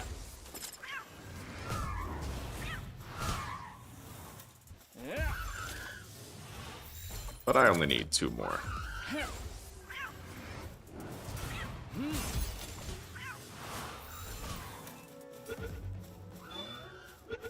Okay. Okay, here's our final. Caperty is done, yes. I caught it just this morning. How do I instantly resummon my pals? I just mash the X button. Yeah. Yeah. Although I think the default key for putting away your pal and summoning them is E, but I changed my keybinds, yeah. Yeah. Just fucking mash the X button, right? Anyway, we're done here. I'm gonna want to find more dungeons to do, but I think we're gonna go to the lower level areas to do them. Maybe. Maybe I'll do more dungeons in the higher level area. We seem to be capturing great pals there. I got more seeds. So I just need a couple of tomato seeds, and then we'll have every crop type that we need. It's time for me to do another metal trip, though.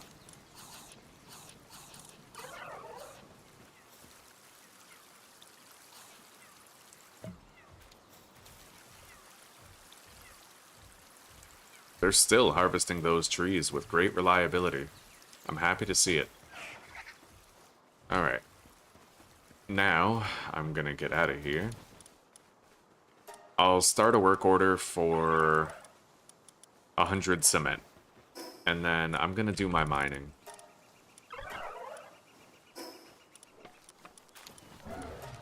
And then we'll continue doing more dungeon runs, but we'll do them in that higher level area. I will have to... Oh yeah, the sniper mod, that's right. Well, yeah, that's why I'm making the cement. I think we need cement for the sniper mod.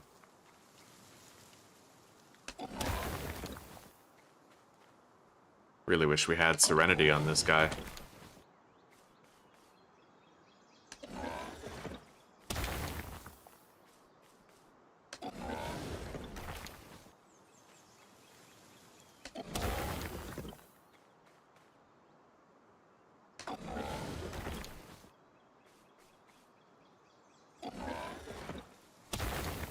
I'm gonna go capture my 3rd chillet when we're done with the mining here.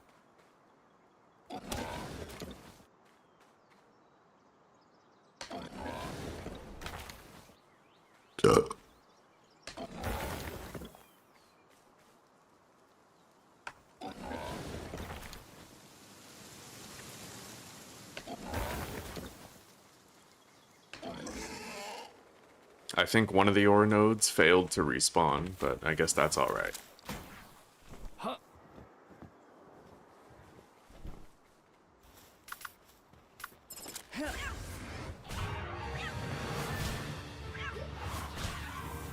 Yeah.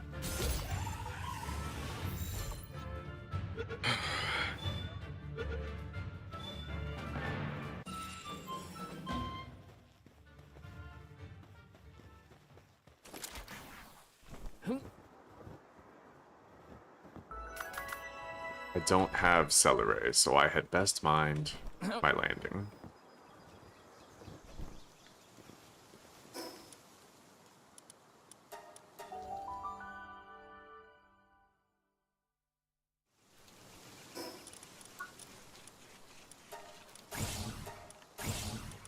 I need 2 more levels in order to start making refined metal.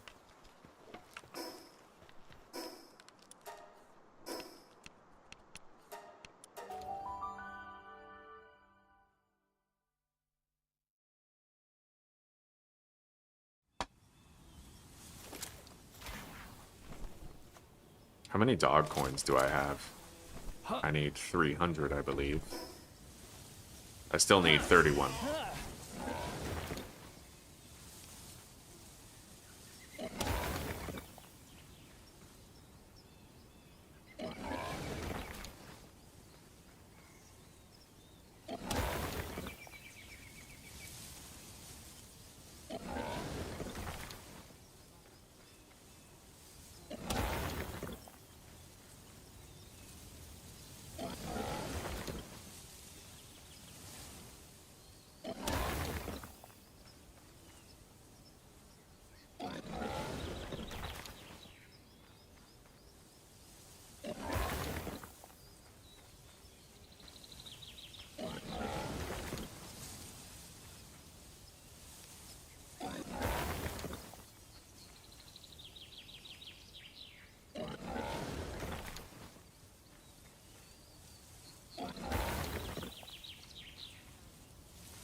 Since we already have 1,000 ingots, I'm gonna save this metal for when the time comes to make our refined metal.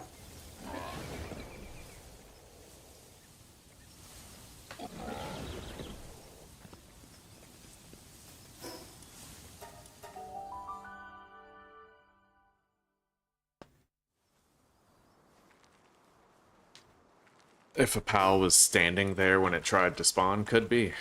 Could be. Let's do whatever condenses we require. I need 2 more level ups to get the improved furnace, but no rush. We'll have plenty of time. The longer it takes us to move to our new base, the better off we'll be in terms of every resource we're gathering, so...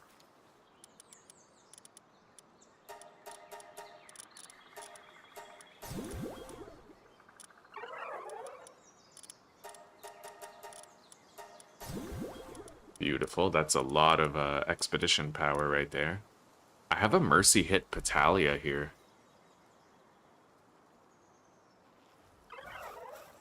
I wonder if I should condense that and start using it.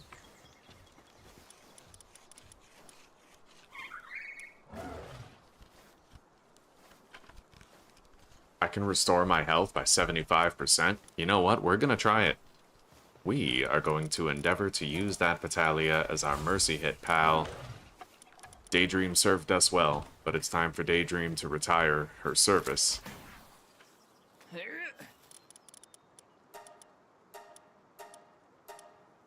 Actually, that one has Healing Coach. Oh, but that only improves the passive health regeneration, right? And this one has Mercy Hit, so... Okay. That could be really useful.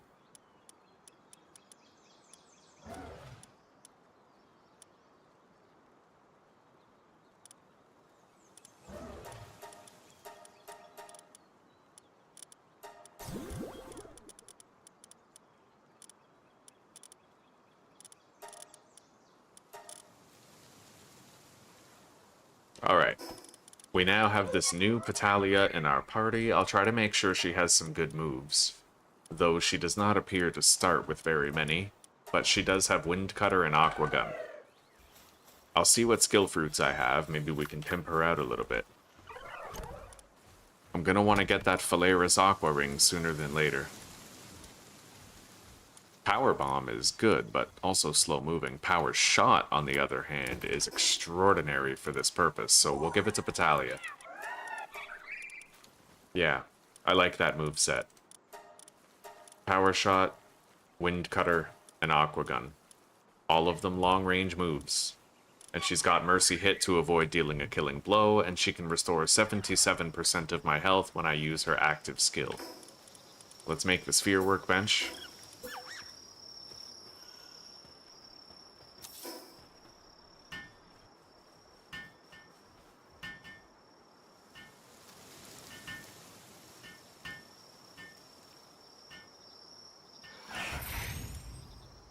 Now we just need the cement, which I will craft faster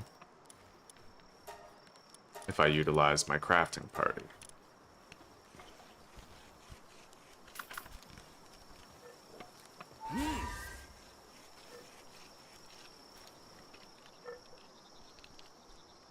I think it's time that we went to get the Phalaris Aqua Ring. We'll see. It can be risky. I don't currently have a mount yet. So you know what?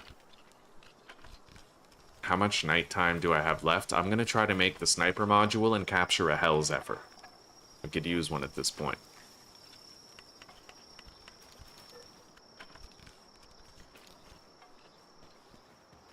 I need to have a mount that can perpetually traverse water.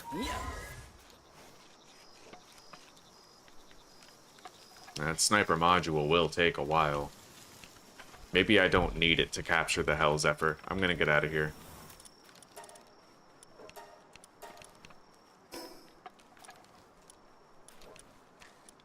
We can capture Hell Zephyr up here, near the tower.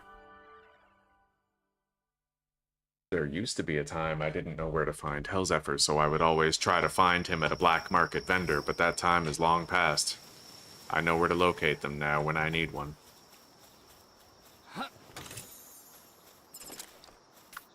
Let's test out our new Mercy hitter.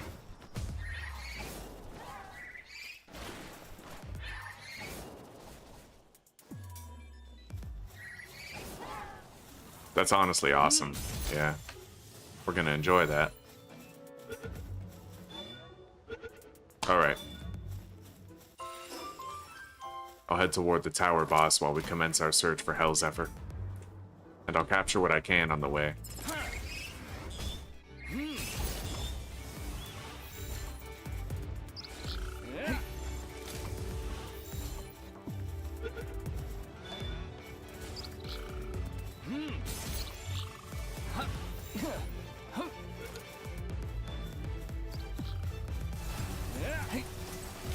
I should be able to find Hellzephyr anywhere around this area.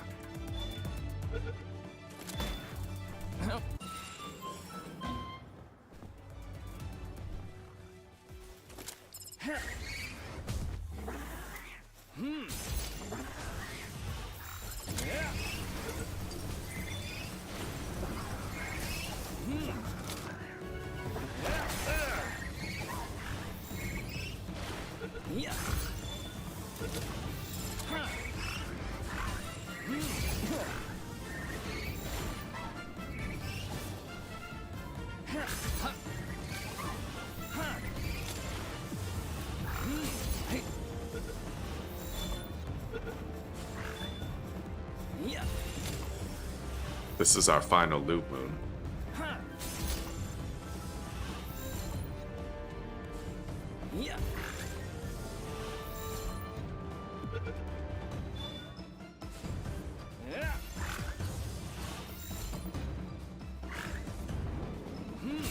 I'm gonna use a Gigasphere. I want this capture done with.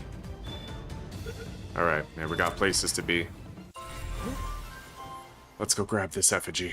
Not likely to see it again. I would love to capture these fish, but Hellzephyr presently takes precedence.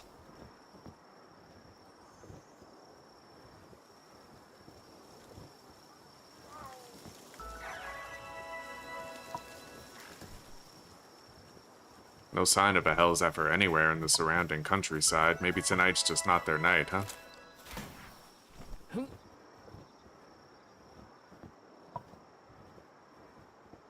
Oh, there we go.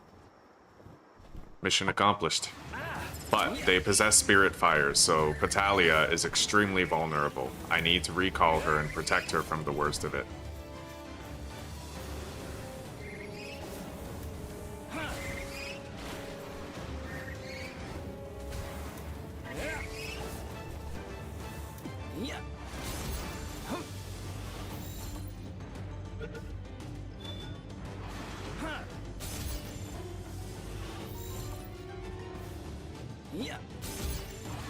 I'm gonna use a Giga and hope I can capture it before this one interlopes and kills it. Fuck. Well, so much for that. I can't worry about Patalia and the capture at the same time, so I'm gonna focus on dodging and protecting myself while attempting to capture it.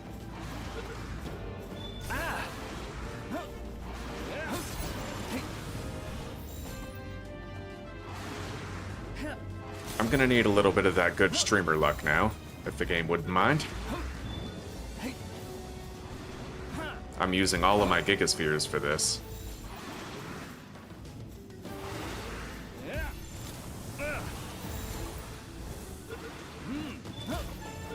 Wow. And then we catch that one. Done. We have our mount. And we protected Patalia from the worst of it. Anyway, I think I will do a little bit of fishing around here. We got some good fish in attendance.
Oh, welcome back, Kakashi.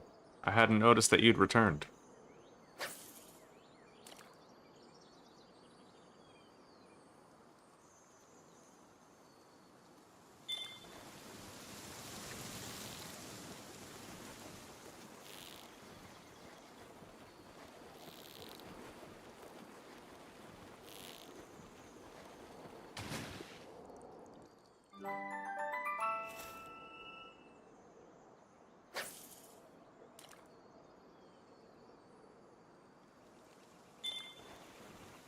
Yeah, I'm still trying to get to level 34 so I can start producing refined metals, so...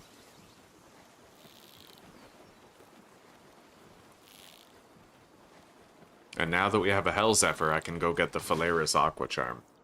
But it does me no good to get it until I have the 4th accessory slot unlocked. So we need to get 300 dog coins. I need 31 more. Yeah.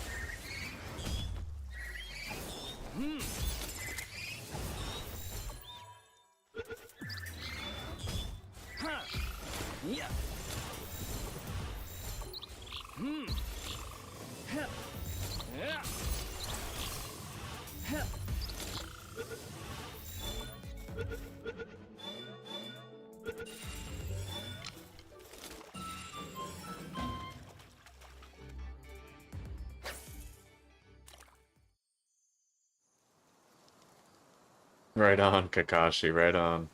Is this cross server? I don't know what you mean. I'm pretty much just playing single player, Fabio.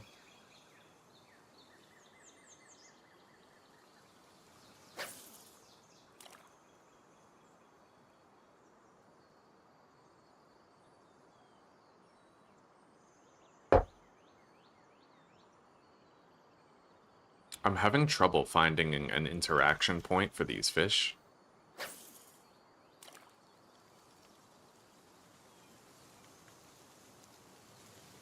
A lot of trouble with it.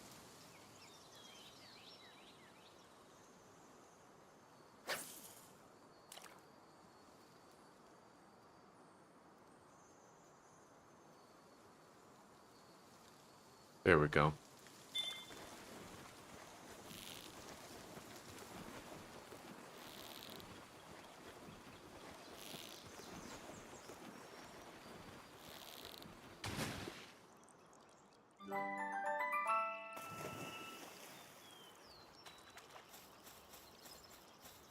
Let's try to go to a dungeon.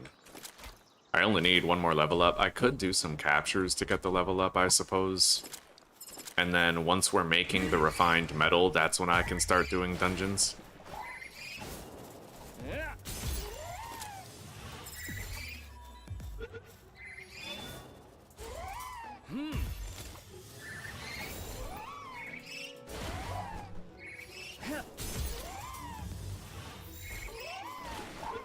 Yeah. Huh. Yeah. Huh. Yeah. Yeah.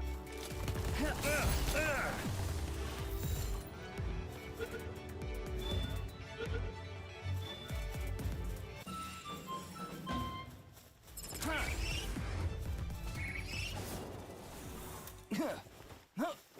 Huh.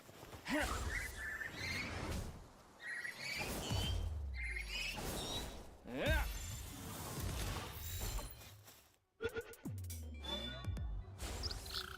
Huh.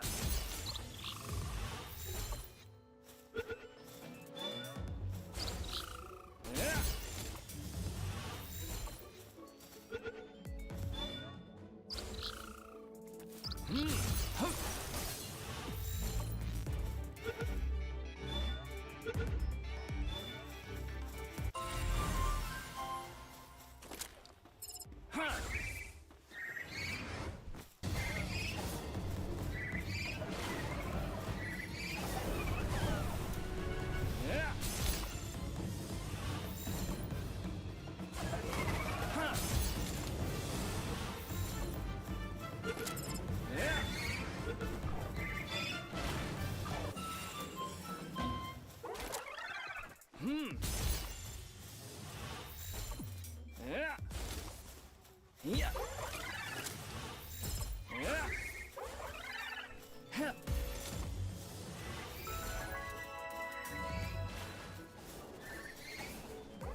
I got poisoned. I better be careful now.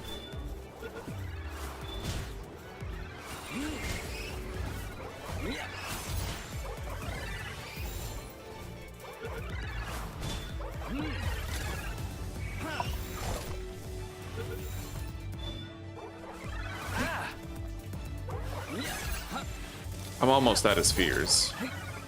Easy enough to remedy later.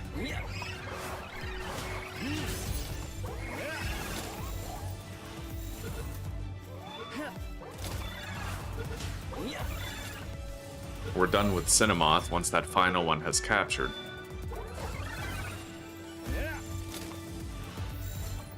I now have enough seeds to plant every crop in the game, I think.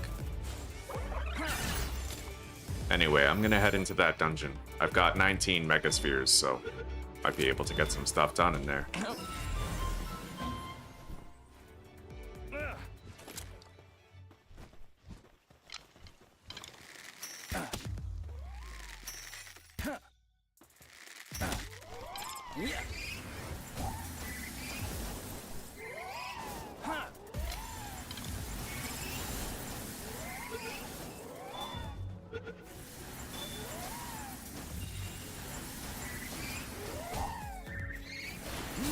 That's the last one, so we can kill one of these.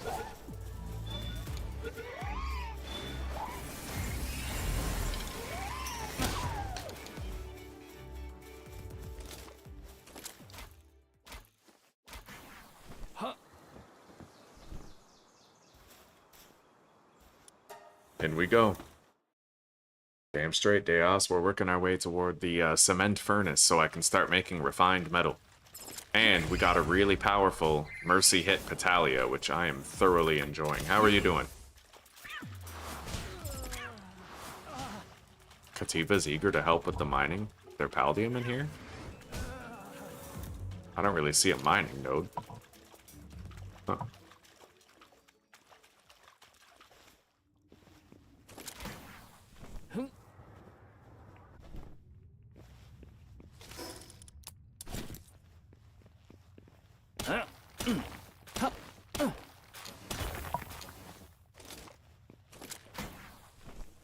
I should be able to capture my final turticle here, most likely.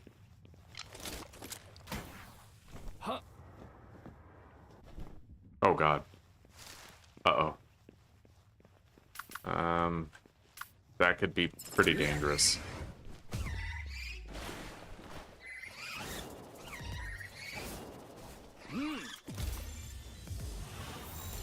At least the other two are running away. I'd hate to have three trying to self-destruct beside me at the same time. And at least we got a V-guard.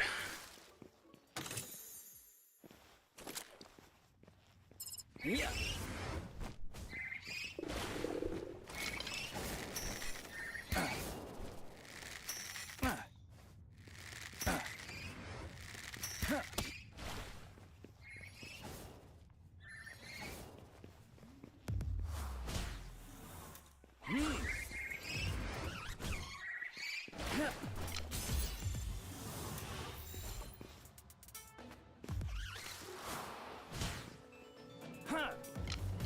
Maybe these ones are too low level to even have the self-destruct move. That would be ideal.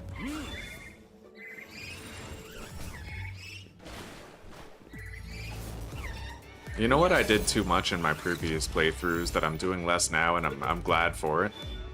I grinded the low-level dungeons too much in my prior playthroughs. But now I'm making sure to go out of my way to do the higher level dungeons, because you get more captures that way. A more wide array of captures, right? I'm gonna finish my fucking V-guards here, potentially.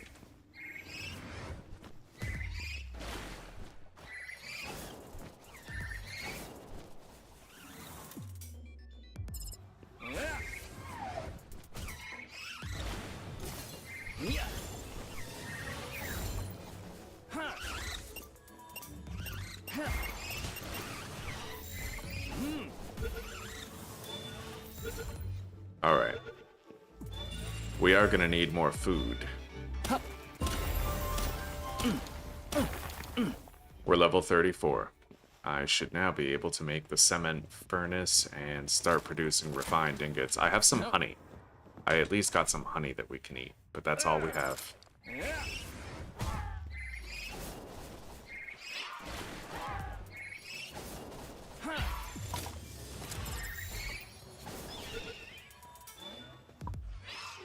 Yeah.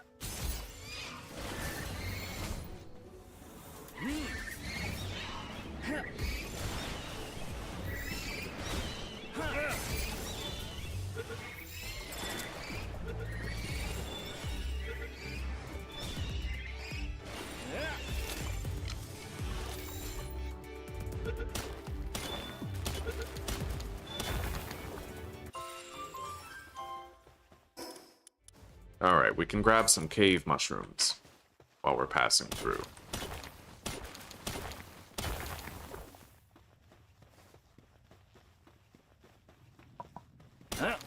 You use pizza and mozzarella hamburger? I became a big fan of the stir fry because it's so cheap to make. It's filling, partially filling, and it gives them a work speed boost. Mainly, I love it because it's so cheap to make. I just produce it in the garden.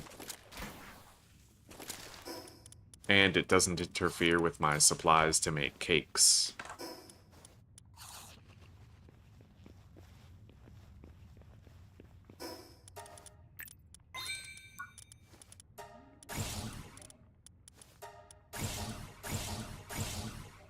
Alright, let's go, Patalia. I'll grab any cave mushrooms that we see so I can extend my food supply for a while.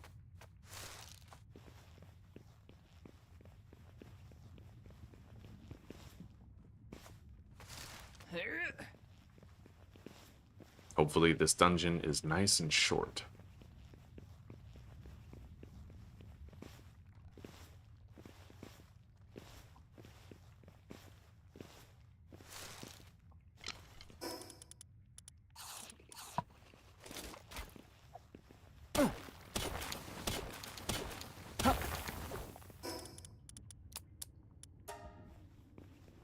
Oh yeah. That's a pretty nasty boss right there. A very nasty boss. I'm gonna try to flank them from behind. What the hell? Wow, you can't even go down there anymore. They kind of lock you in. That's crazy.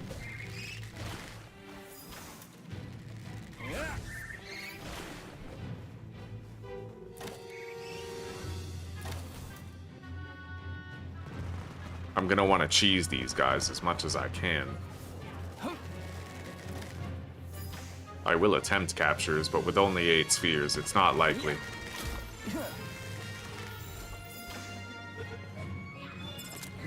Well, that was lucky. A good way to start it all. I need to try and isolate that one. So what we're gonna do is we're gonna pass right over him.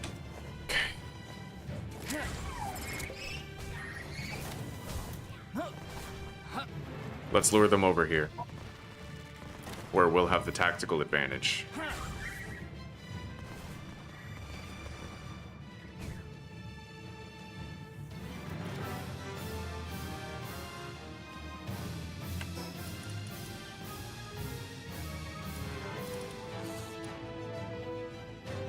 They're not really coming.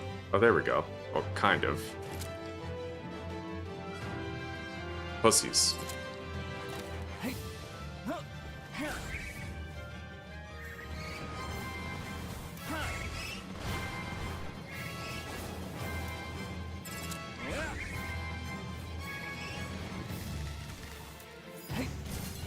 Oh wow, that's like a tracking shot.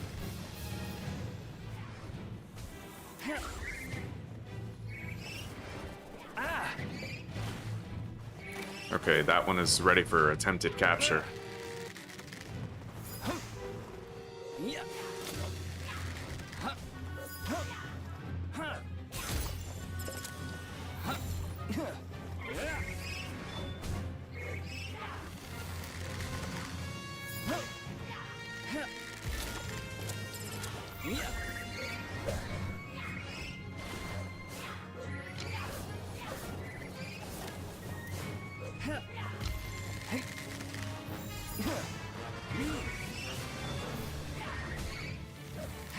God, I have the worst capture luck.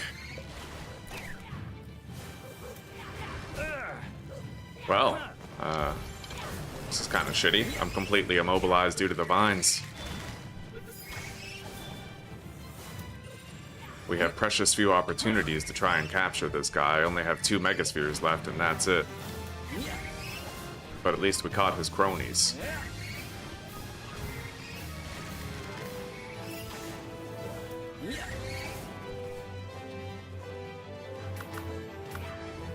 We're gonna let Kativa take over.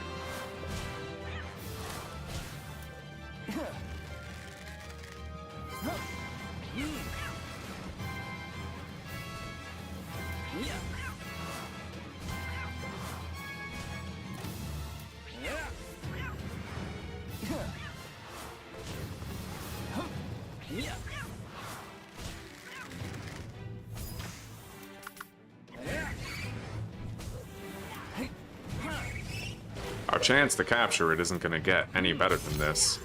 It's a very low chance, but I've gotten luckier before. Alright, this is the God Sphere.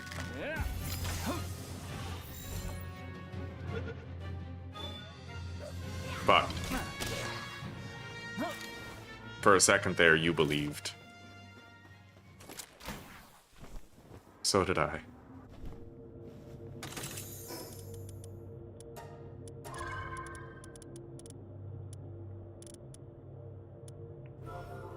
Alright. Let's get back home.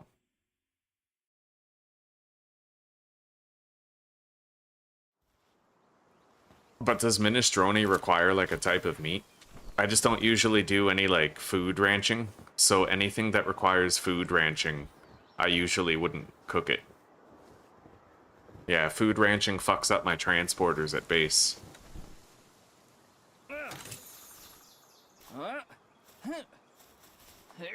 Wow, that's premium game function right there.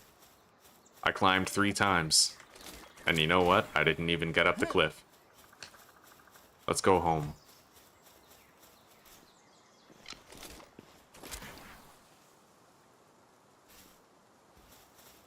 There's a Meemog right there.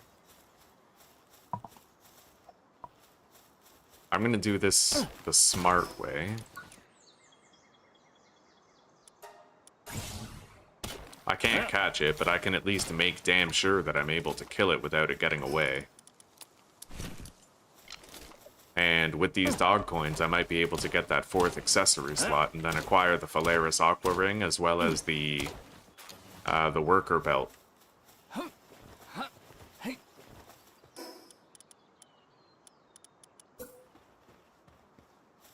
Yeah, never let a Meemog get away. Even if you can't capture it, make sure you can kill it at least.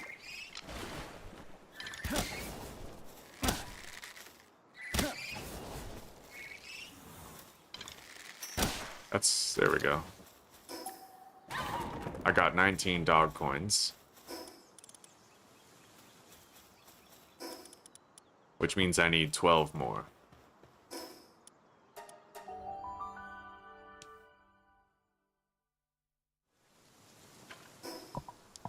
Just veggies, eh? Alright, I'll take a look at minestrone later.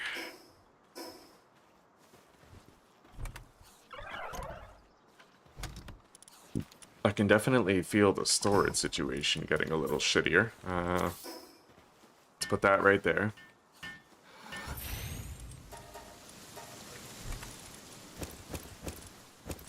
We can always expand on the storage, make it easy to handle. I'm gonna put another one of these enhancement item chests.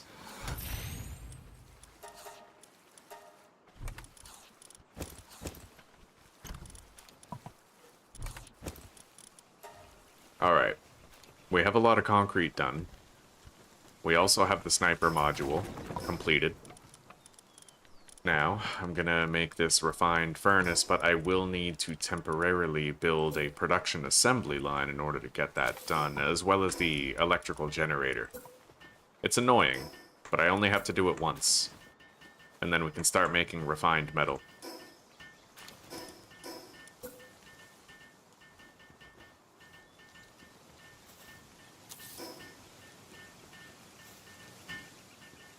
Let's go feed my pal team.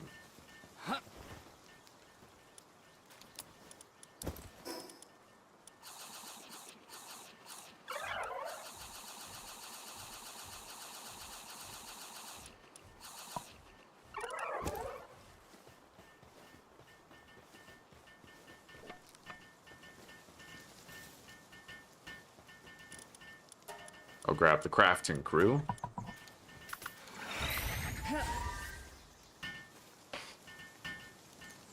And while they build that, I'm gonna collect all the resources laying on the ground.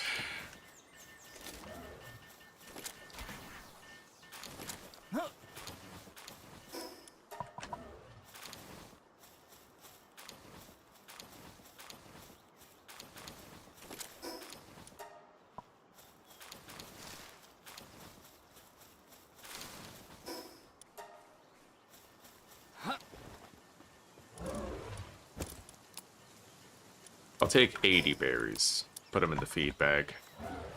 Vitalia does seem to get quite hungry on the regular. We have some more condenses we can do.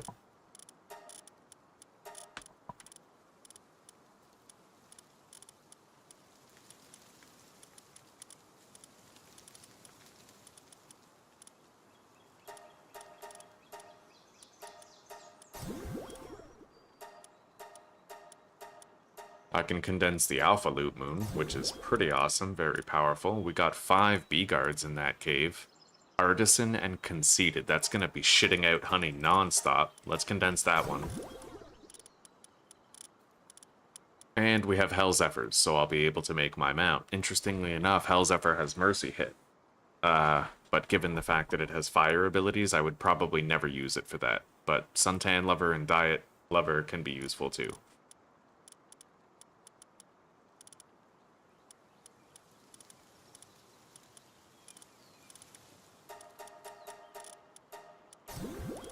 Okay. We're good on the condenses for now, and it looks like the infrastructure is just about done.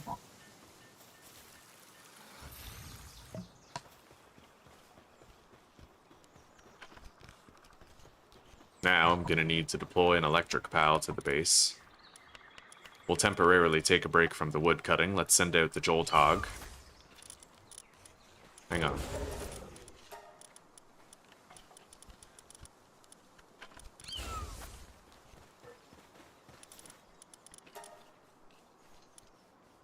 I'll make 10, just in case there's anything else I'd like to make later with it.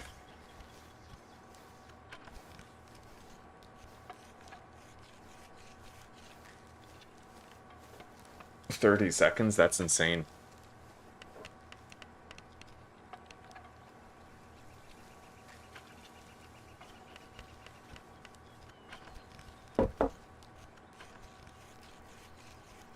Ike Theodeer seems hungry.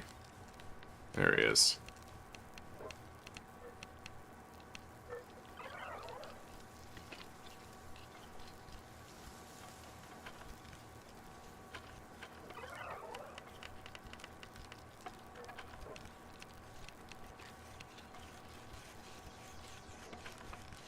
Could you imagine playing a playthrough like a challenge run where you had to craft everything yourself and you couldn't use pals?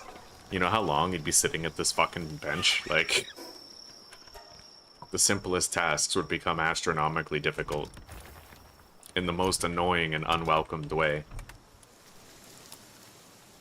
I'm just gonna get rid of that cloth. Deposit that and this. Okay. We can now make it. A refined furnace.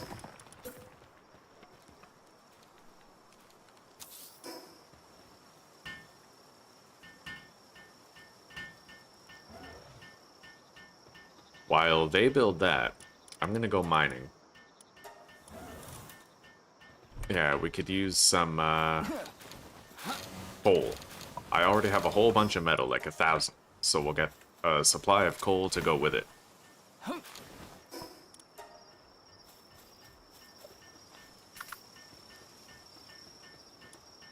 However, I do want Celeray in this party. Oh, and you know what? I don't even actually have Turtical Terra yet. And I don't think I could capture Turtical Terra at the Anubis Dunes.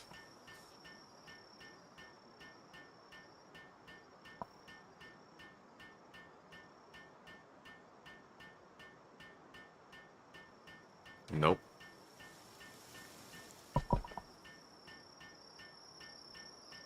Can't really catch it easily anywhere unless I go up here to the dunes, which I've not yet done. We may have to make do without it for now, but that's okay.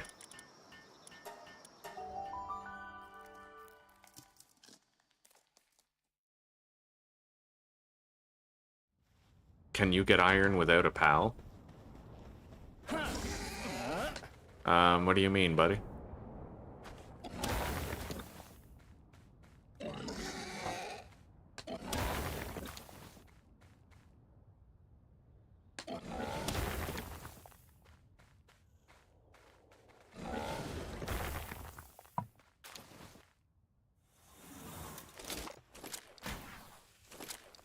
I'm really glad that I have so much stamina. It's gonna make this a lot easier to handle. Alright, now we just climb up. I will be very slow, mind you.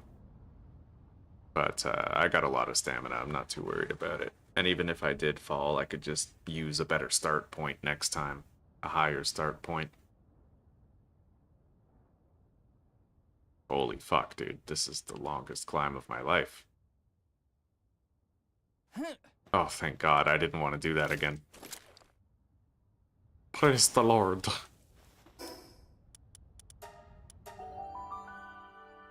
Good morning, Wiccan.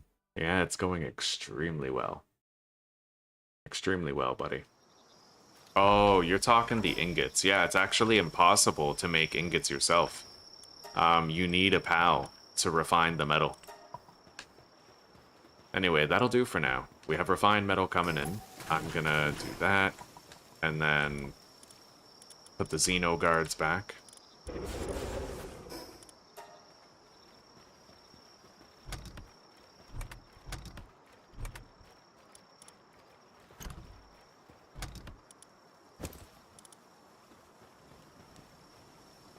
Okay, we're good. So I could just keep on doing dungeons if I want. We'll start to sort of get ready to move bases, but the longer we stay here, the more resources we accumulate, so there's good value in that.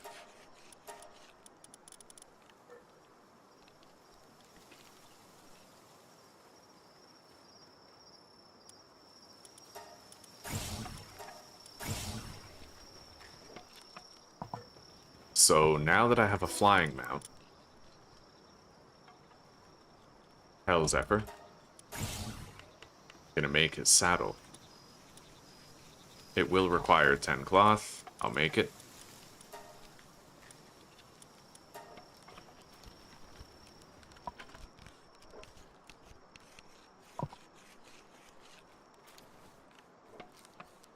Yeah, I meant no using handicraft pals. Yeah, that's what I meant. You'd pretty much have to use pals for the refining. I never even thought of that. I had it in my head, like, what if you did a no pals at base playthrough, but yeah, you couldn't do the metal refinement on your own. Anyway, guys, I'm gonna go take a short break, and I'll be right back. We're gonna go get that Phalaris Aqua Ring. Possibly capture our Celeray Lux.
Still taking my break, but I may as well start producing some of these pal spheres, right? Alright, I'll be back.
So I was thinking a good project for right now might be going to get those Pal Tamer glasses. I kind of want those.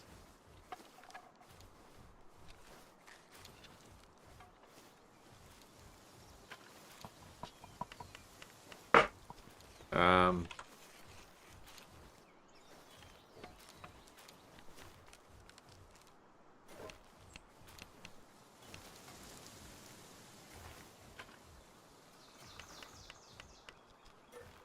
121.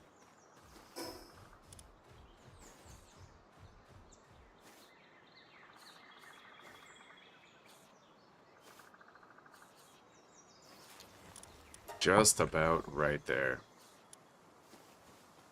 I have the Hell Zephyr saddle now, so we can begin flying when needed for vertical scaling, which in a snowy mountain we may certainly need it.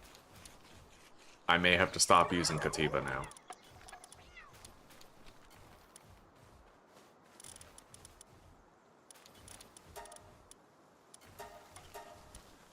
Alright. While we're over there, I'll grab that worker belt, although I don't think I'll be able to craft it without the production assembly line.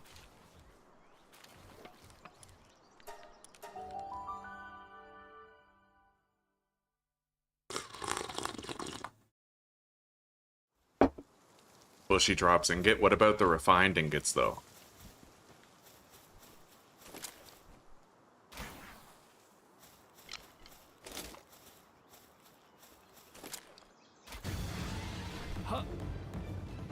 Shit.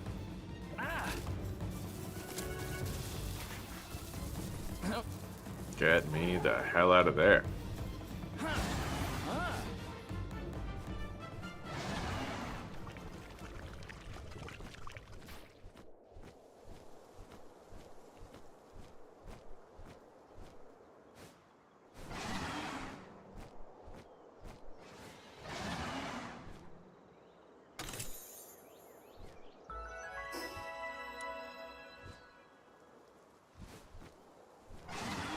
I'm I'm gonna get that fast travel point over there. It will be cold. But as long as we're not here too long, should be fine.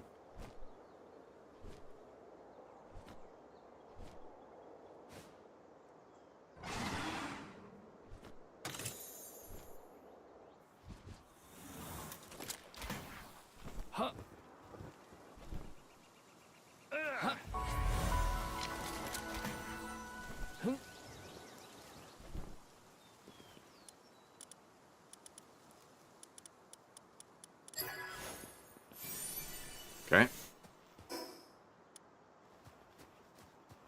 Now I gotta go northwest.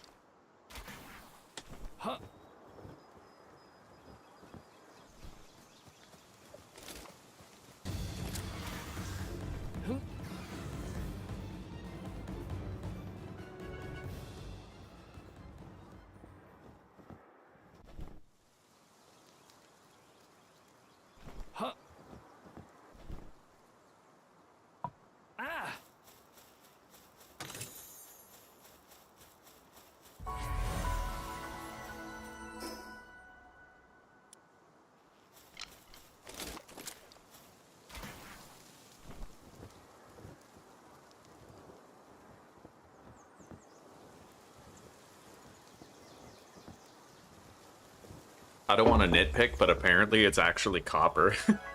It's, I always call it iron, too. But yeah, that first ore is copper, apparently. Pal Tamer's glasses, there it is. Okay.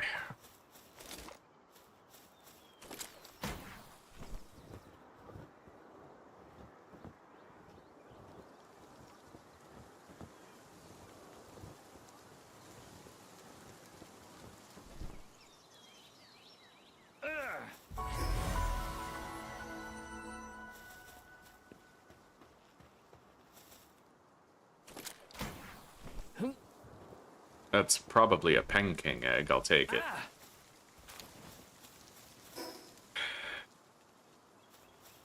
And then I'm gonna go to the west and try to unlock a new fast travel point over there.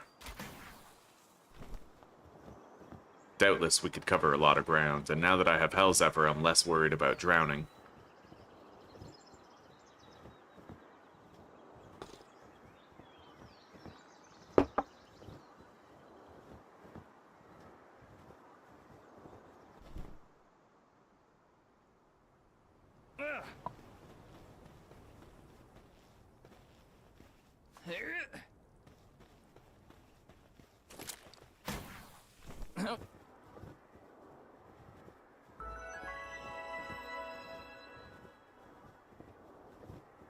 Yeah, metal.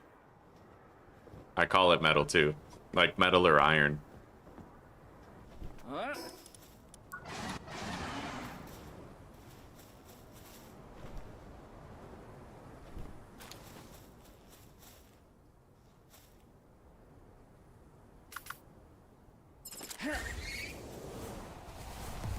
I gotta remove that grass tornado move. Not nearly as good as the alternatives.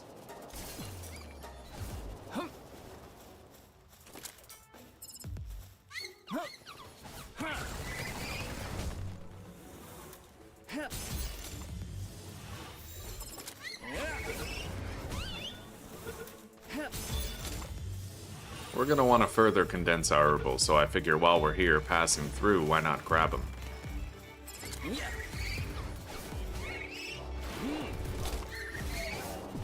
Oops. I forgot I had the sniper mod, so my throws are much more accurate now. I don't need to aim high anymore. Well, let's unlock the Blaze Howl boss fast travel here.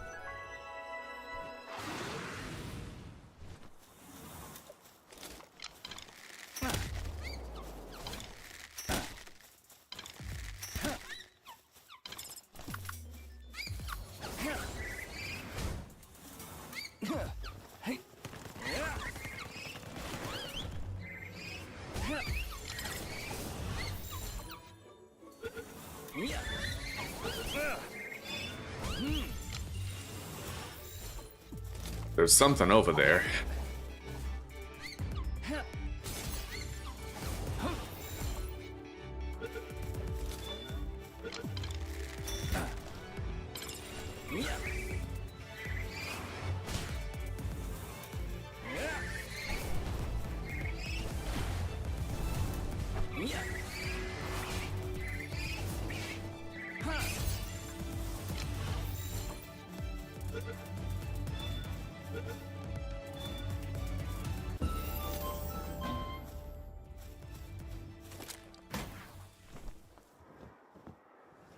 I'll go over there to get it after we've gotten whatever the hell this is. The fast travel point, maybe some herbals.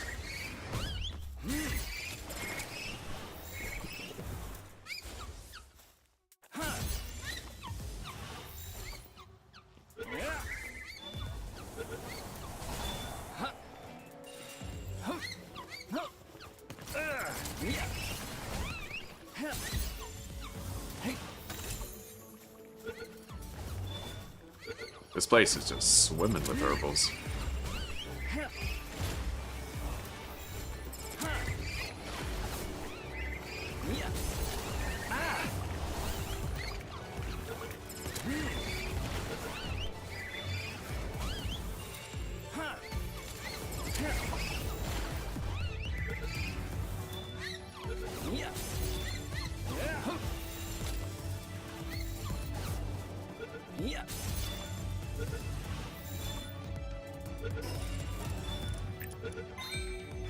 We made good good progress toward our max condense.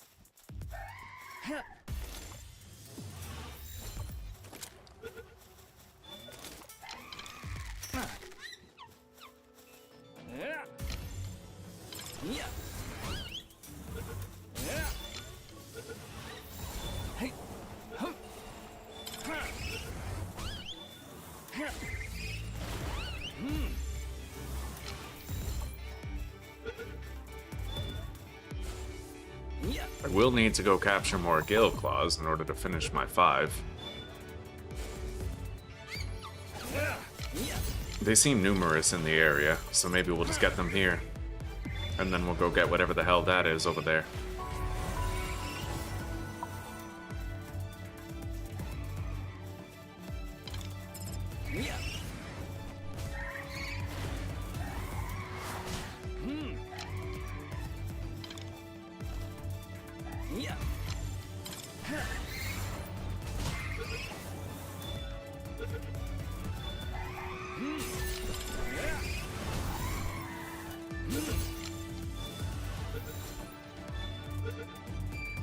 Oh, we have 5 Gale Claws right here, but I have to sacrifice my altitude in order to catch that one. Possibly. Yep.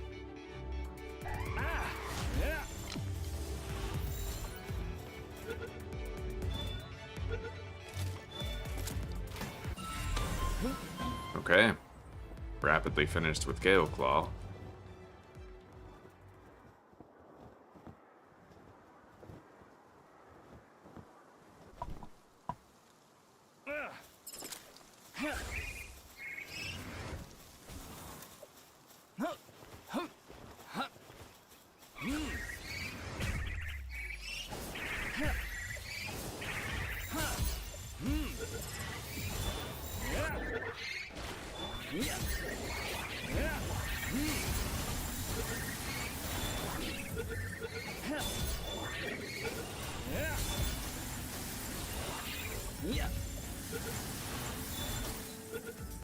Okay. Good.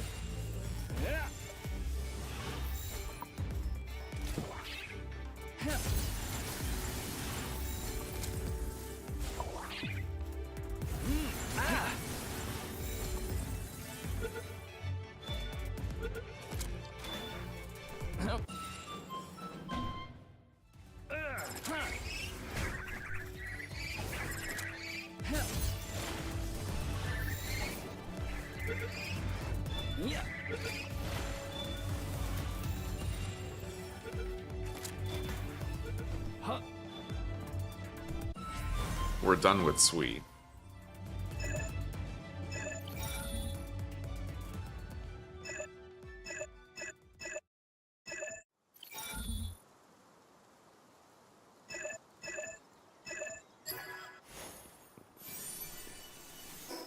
I now have enough dog coins to unlock my final accessory slot. Good. More than enough, really.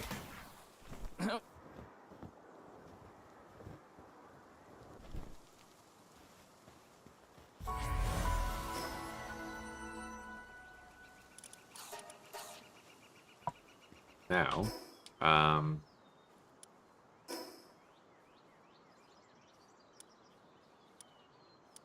let's go back home for a moment.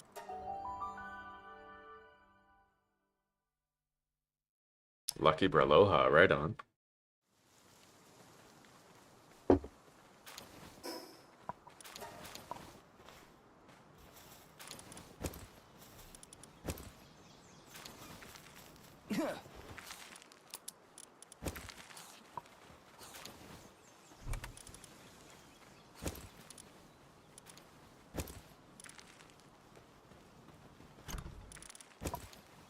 I may craft that metal helm number 2. Although I like the extra carry weight afforded to me, so maybe not.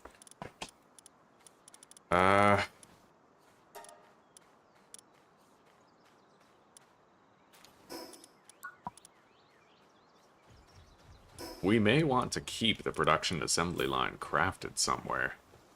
Maybe I'll put it, like, over here or something.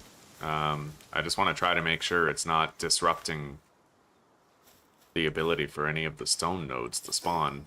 So maybe I'll put it on the hill like that. And then we just need some electric organs.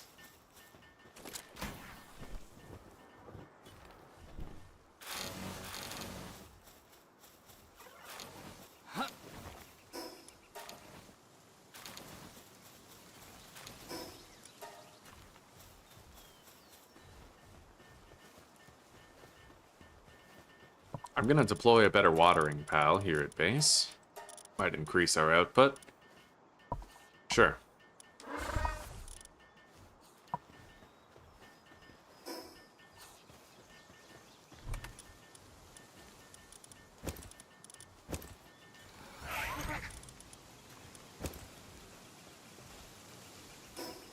Let's go get some more electric organs.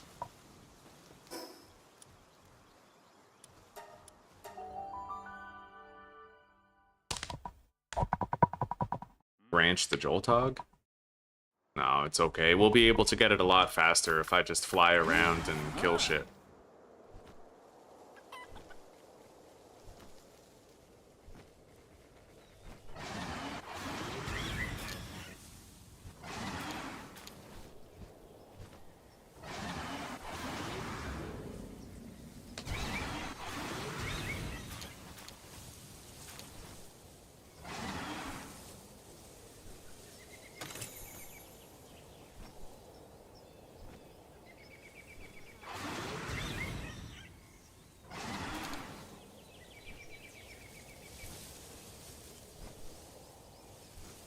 I think I only needed like 9 organs, something like that. Oh, fuck. Ran out of stamina.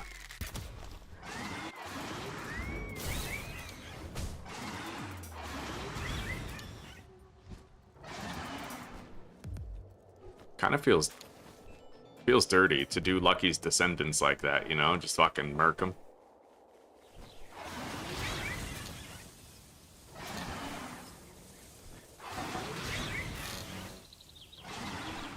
But I need their organs more than they do, I think.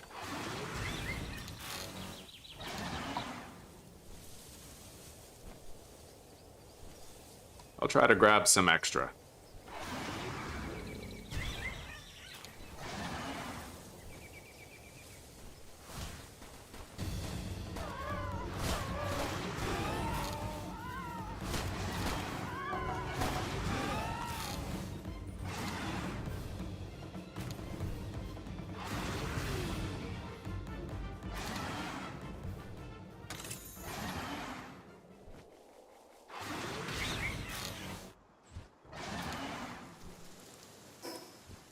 We have enough electric organs, but getting a little bit extra would be useful.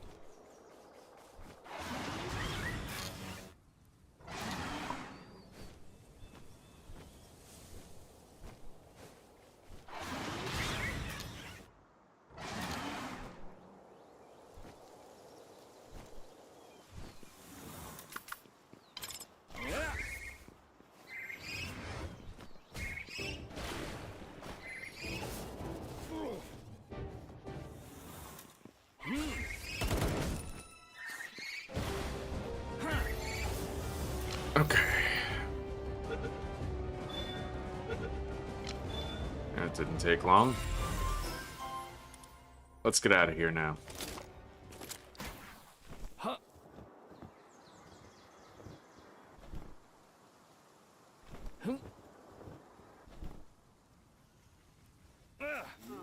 I did find a lucky Jolt Hog, but then I think I also condensed it up to level 2.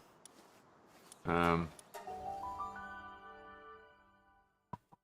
should be able to make the Pal Tamer glasses as well as the workman's belt now that I have this assembly line built.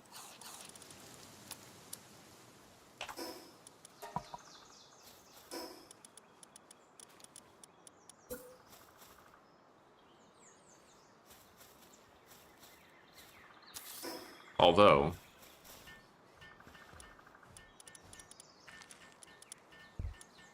I suppose I could get rid of the Cinemoth.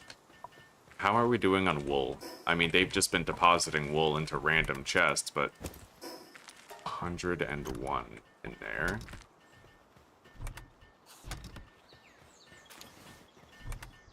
$134. Is that it? Oh, no, we have 165 right there, too.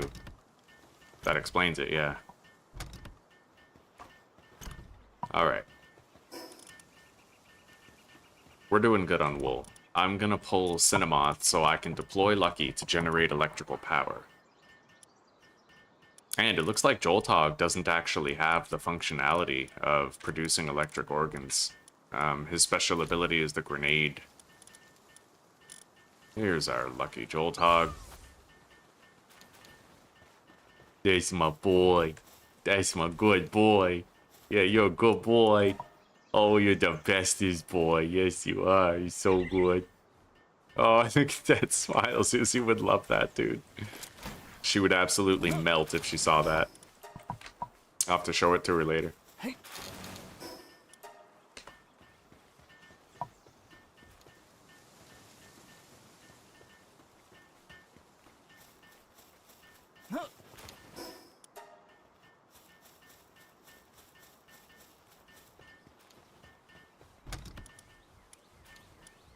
We're doing way better on wood and fiber than we are on stone, but that's okay.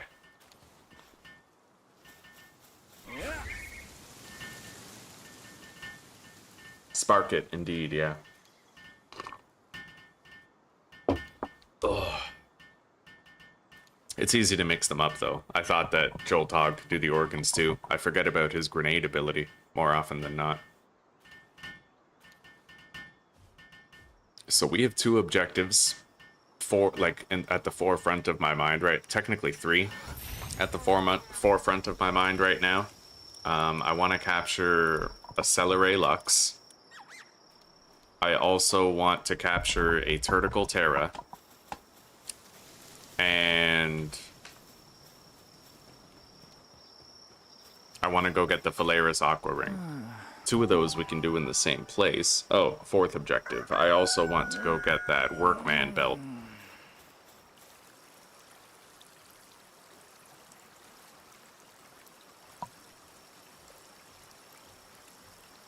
I love to see them consistently working on harvesting the trees. That makes me happy.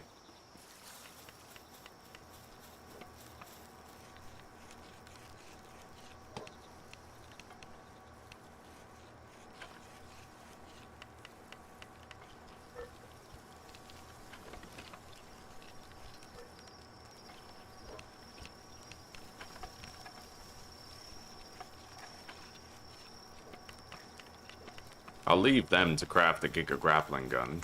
I can make those Pal Tamer glasses soon. For now, let's go down there to that island to the southeast. I'll help these guys to, store some items first.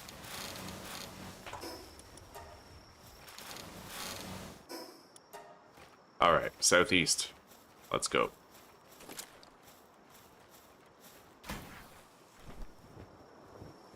It's really not that far.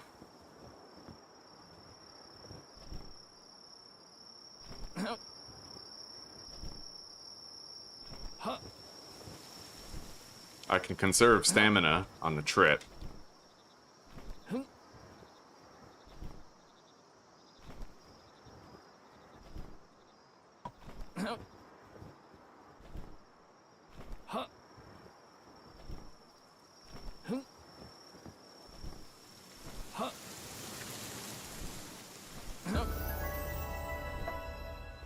Here we are. Yeah. And we're actually strong enough to endeavor some captures. We're not that strong, mind you, but strong enough.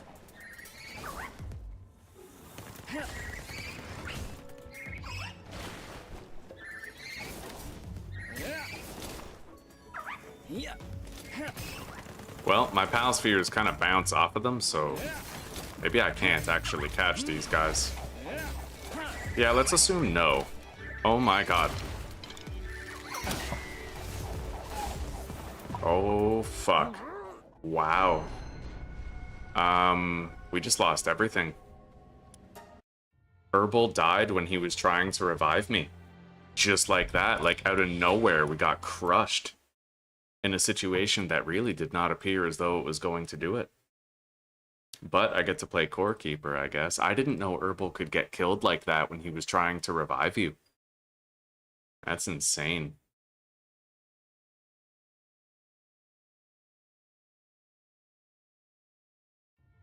Yeah. I'm gonna play Core Keeper then. It is what it is, right? You win some, you lose some. That's just the worst luck. It's just really bad luck, what happened to us there. Extremely bad luck. I've never seen that happen to Herbal before. Like, Herbal just gets one shot when it comes out to revive you. I've never seen that before.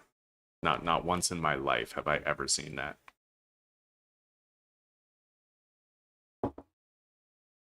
Alright. Anyway, guys, I appreciate you keeping me company while playing Palworld. I'm hoping some of you may endeavor to keep me company while I play Core Keeper as well. It's an extremely hardcore game. Honestly, it's harder than Palworld to stay alive in Core Keeper. It's true hardcore roguelike, so if you guys are interested in a game like that, then maybe you'll join me, eh?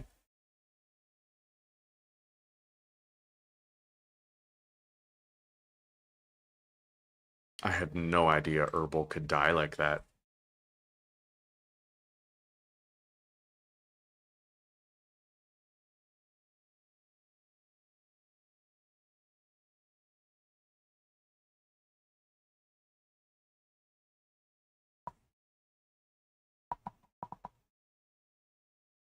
That's wild. I've never seen that happen before. Never, yeah. A defensive Herbal, yeah. Not once in my life have I ever seen that happen. But at least, like, can you imagine how much worse it would be if I had to constantly log out to fix the tree harvesting glitch? I'm happy we don't get that glitch anymore, right? Because it means that my base always works. And maybe in the future I can try to find a better base with more trees and boulders that also works. Yeah, isn't targetable, but there was already an attack launched at me when I got downed. That seems like the most likely scenario. Well, in the future, I'll try to make sure that I spend some souls reinforcing Herbal's defense. Maybe I'll write that down.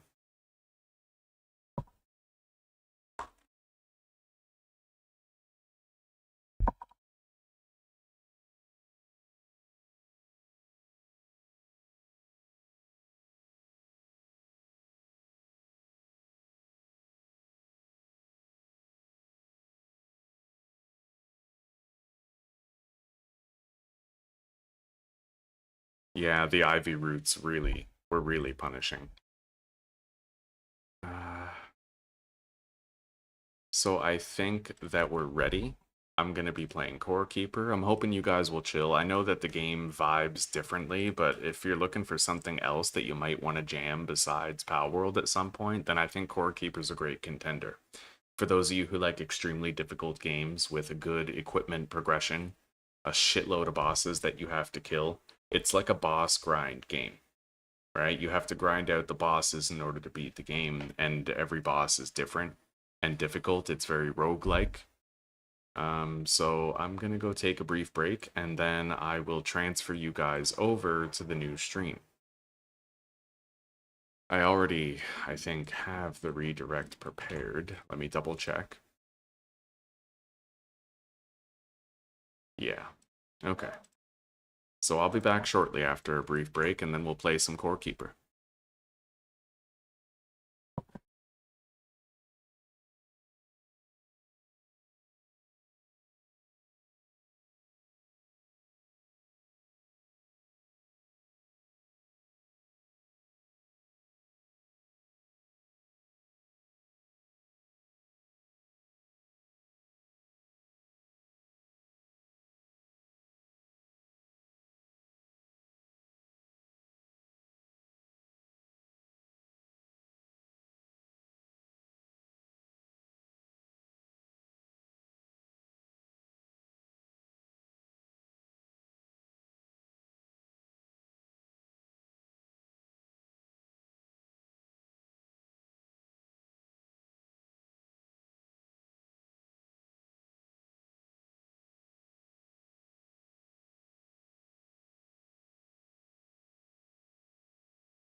Alright, guys, we're back.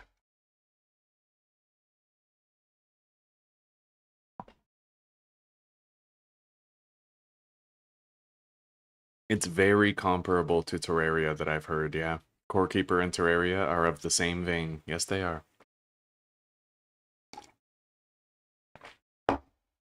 Anyway, we'll chalk this loss up today to bad luck. It's humbling to have so many early game deaths, because I felt for a while there like I was, untouchable. We were constantly getting to the end game, and it was constantly, we were constantly succeeding. It has been very humbling to have some early game deaths, and I'm actually grateful for that opportunity. It just means that I don't understand Palworld as well as I thought I did, and there's still room for improvement, new strategies. And in this playthrough, we learned that it's best to try and, one, you have to make sure that Herbal is high level, as high as possible, right? Being out-leveled by that guy probably contributed to the one-hit kill that happened. And two, you know what I could have done? I could have used Patalia's ability to heal myself, but it's not a habit that I've developed, so I've never thought about doing it. True. Anyway, we're going to be putting Pal Souls into Herbal's defense and HP from now on, and we can always refund those souls in exchange for money whenever we want to. So we learned something new today. Anyway, I'll see you guys in Core Keeper in a moment.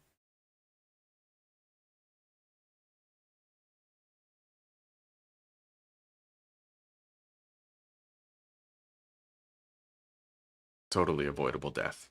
Yeah.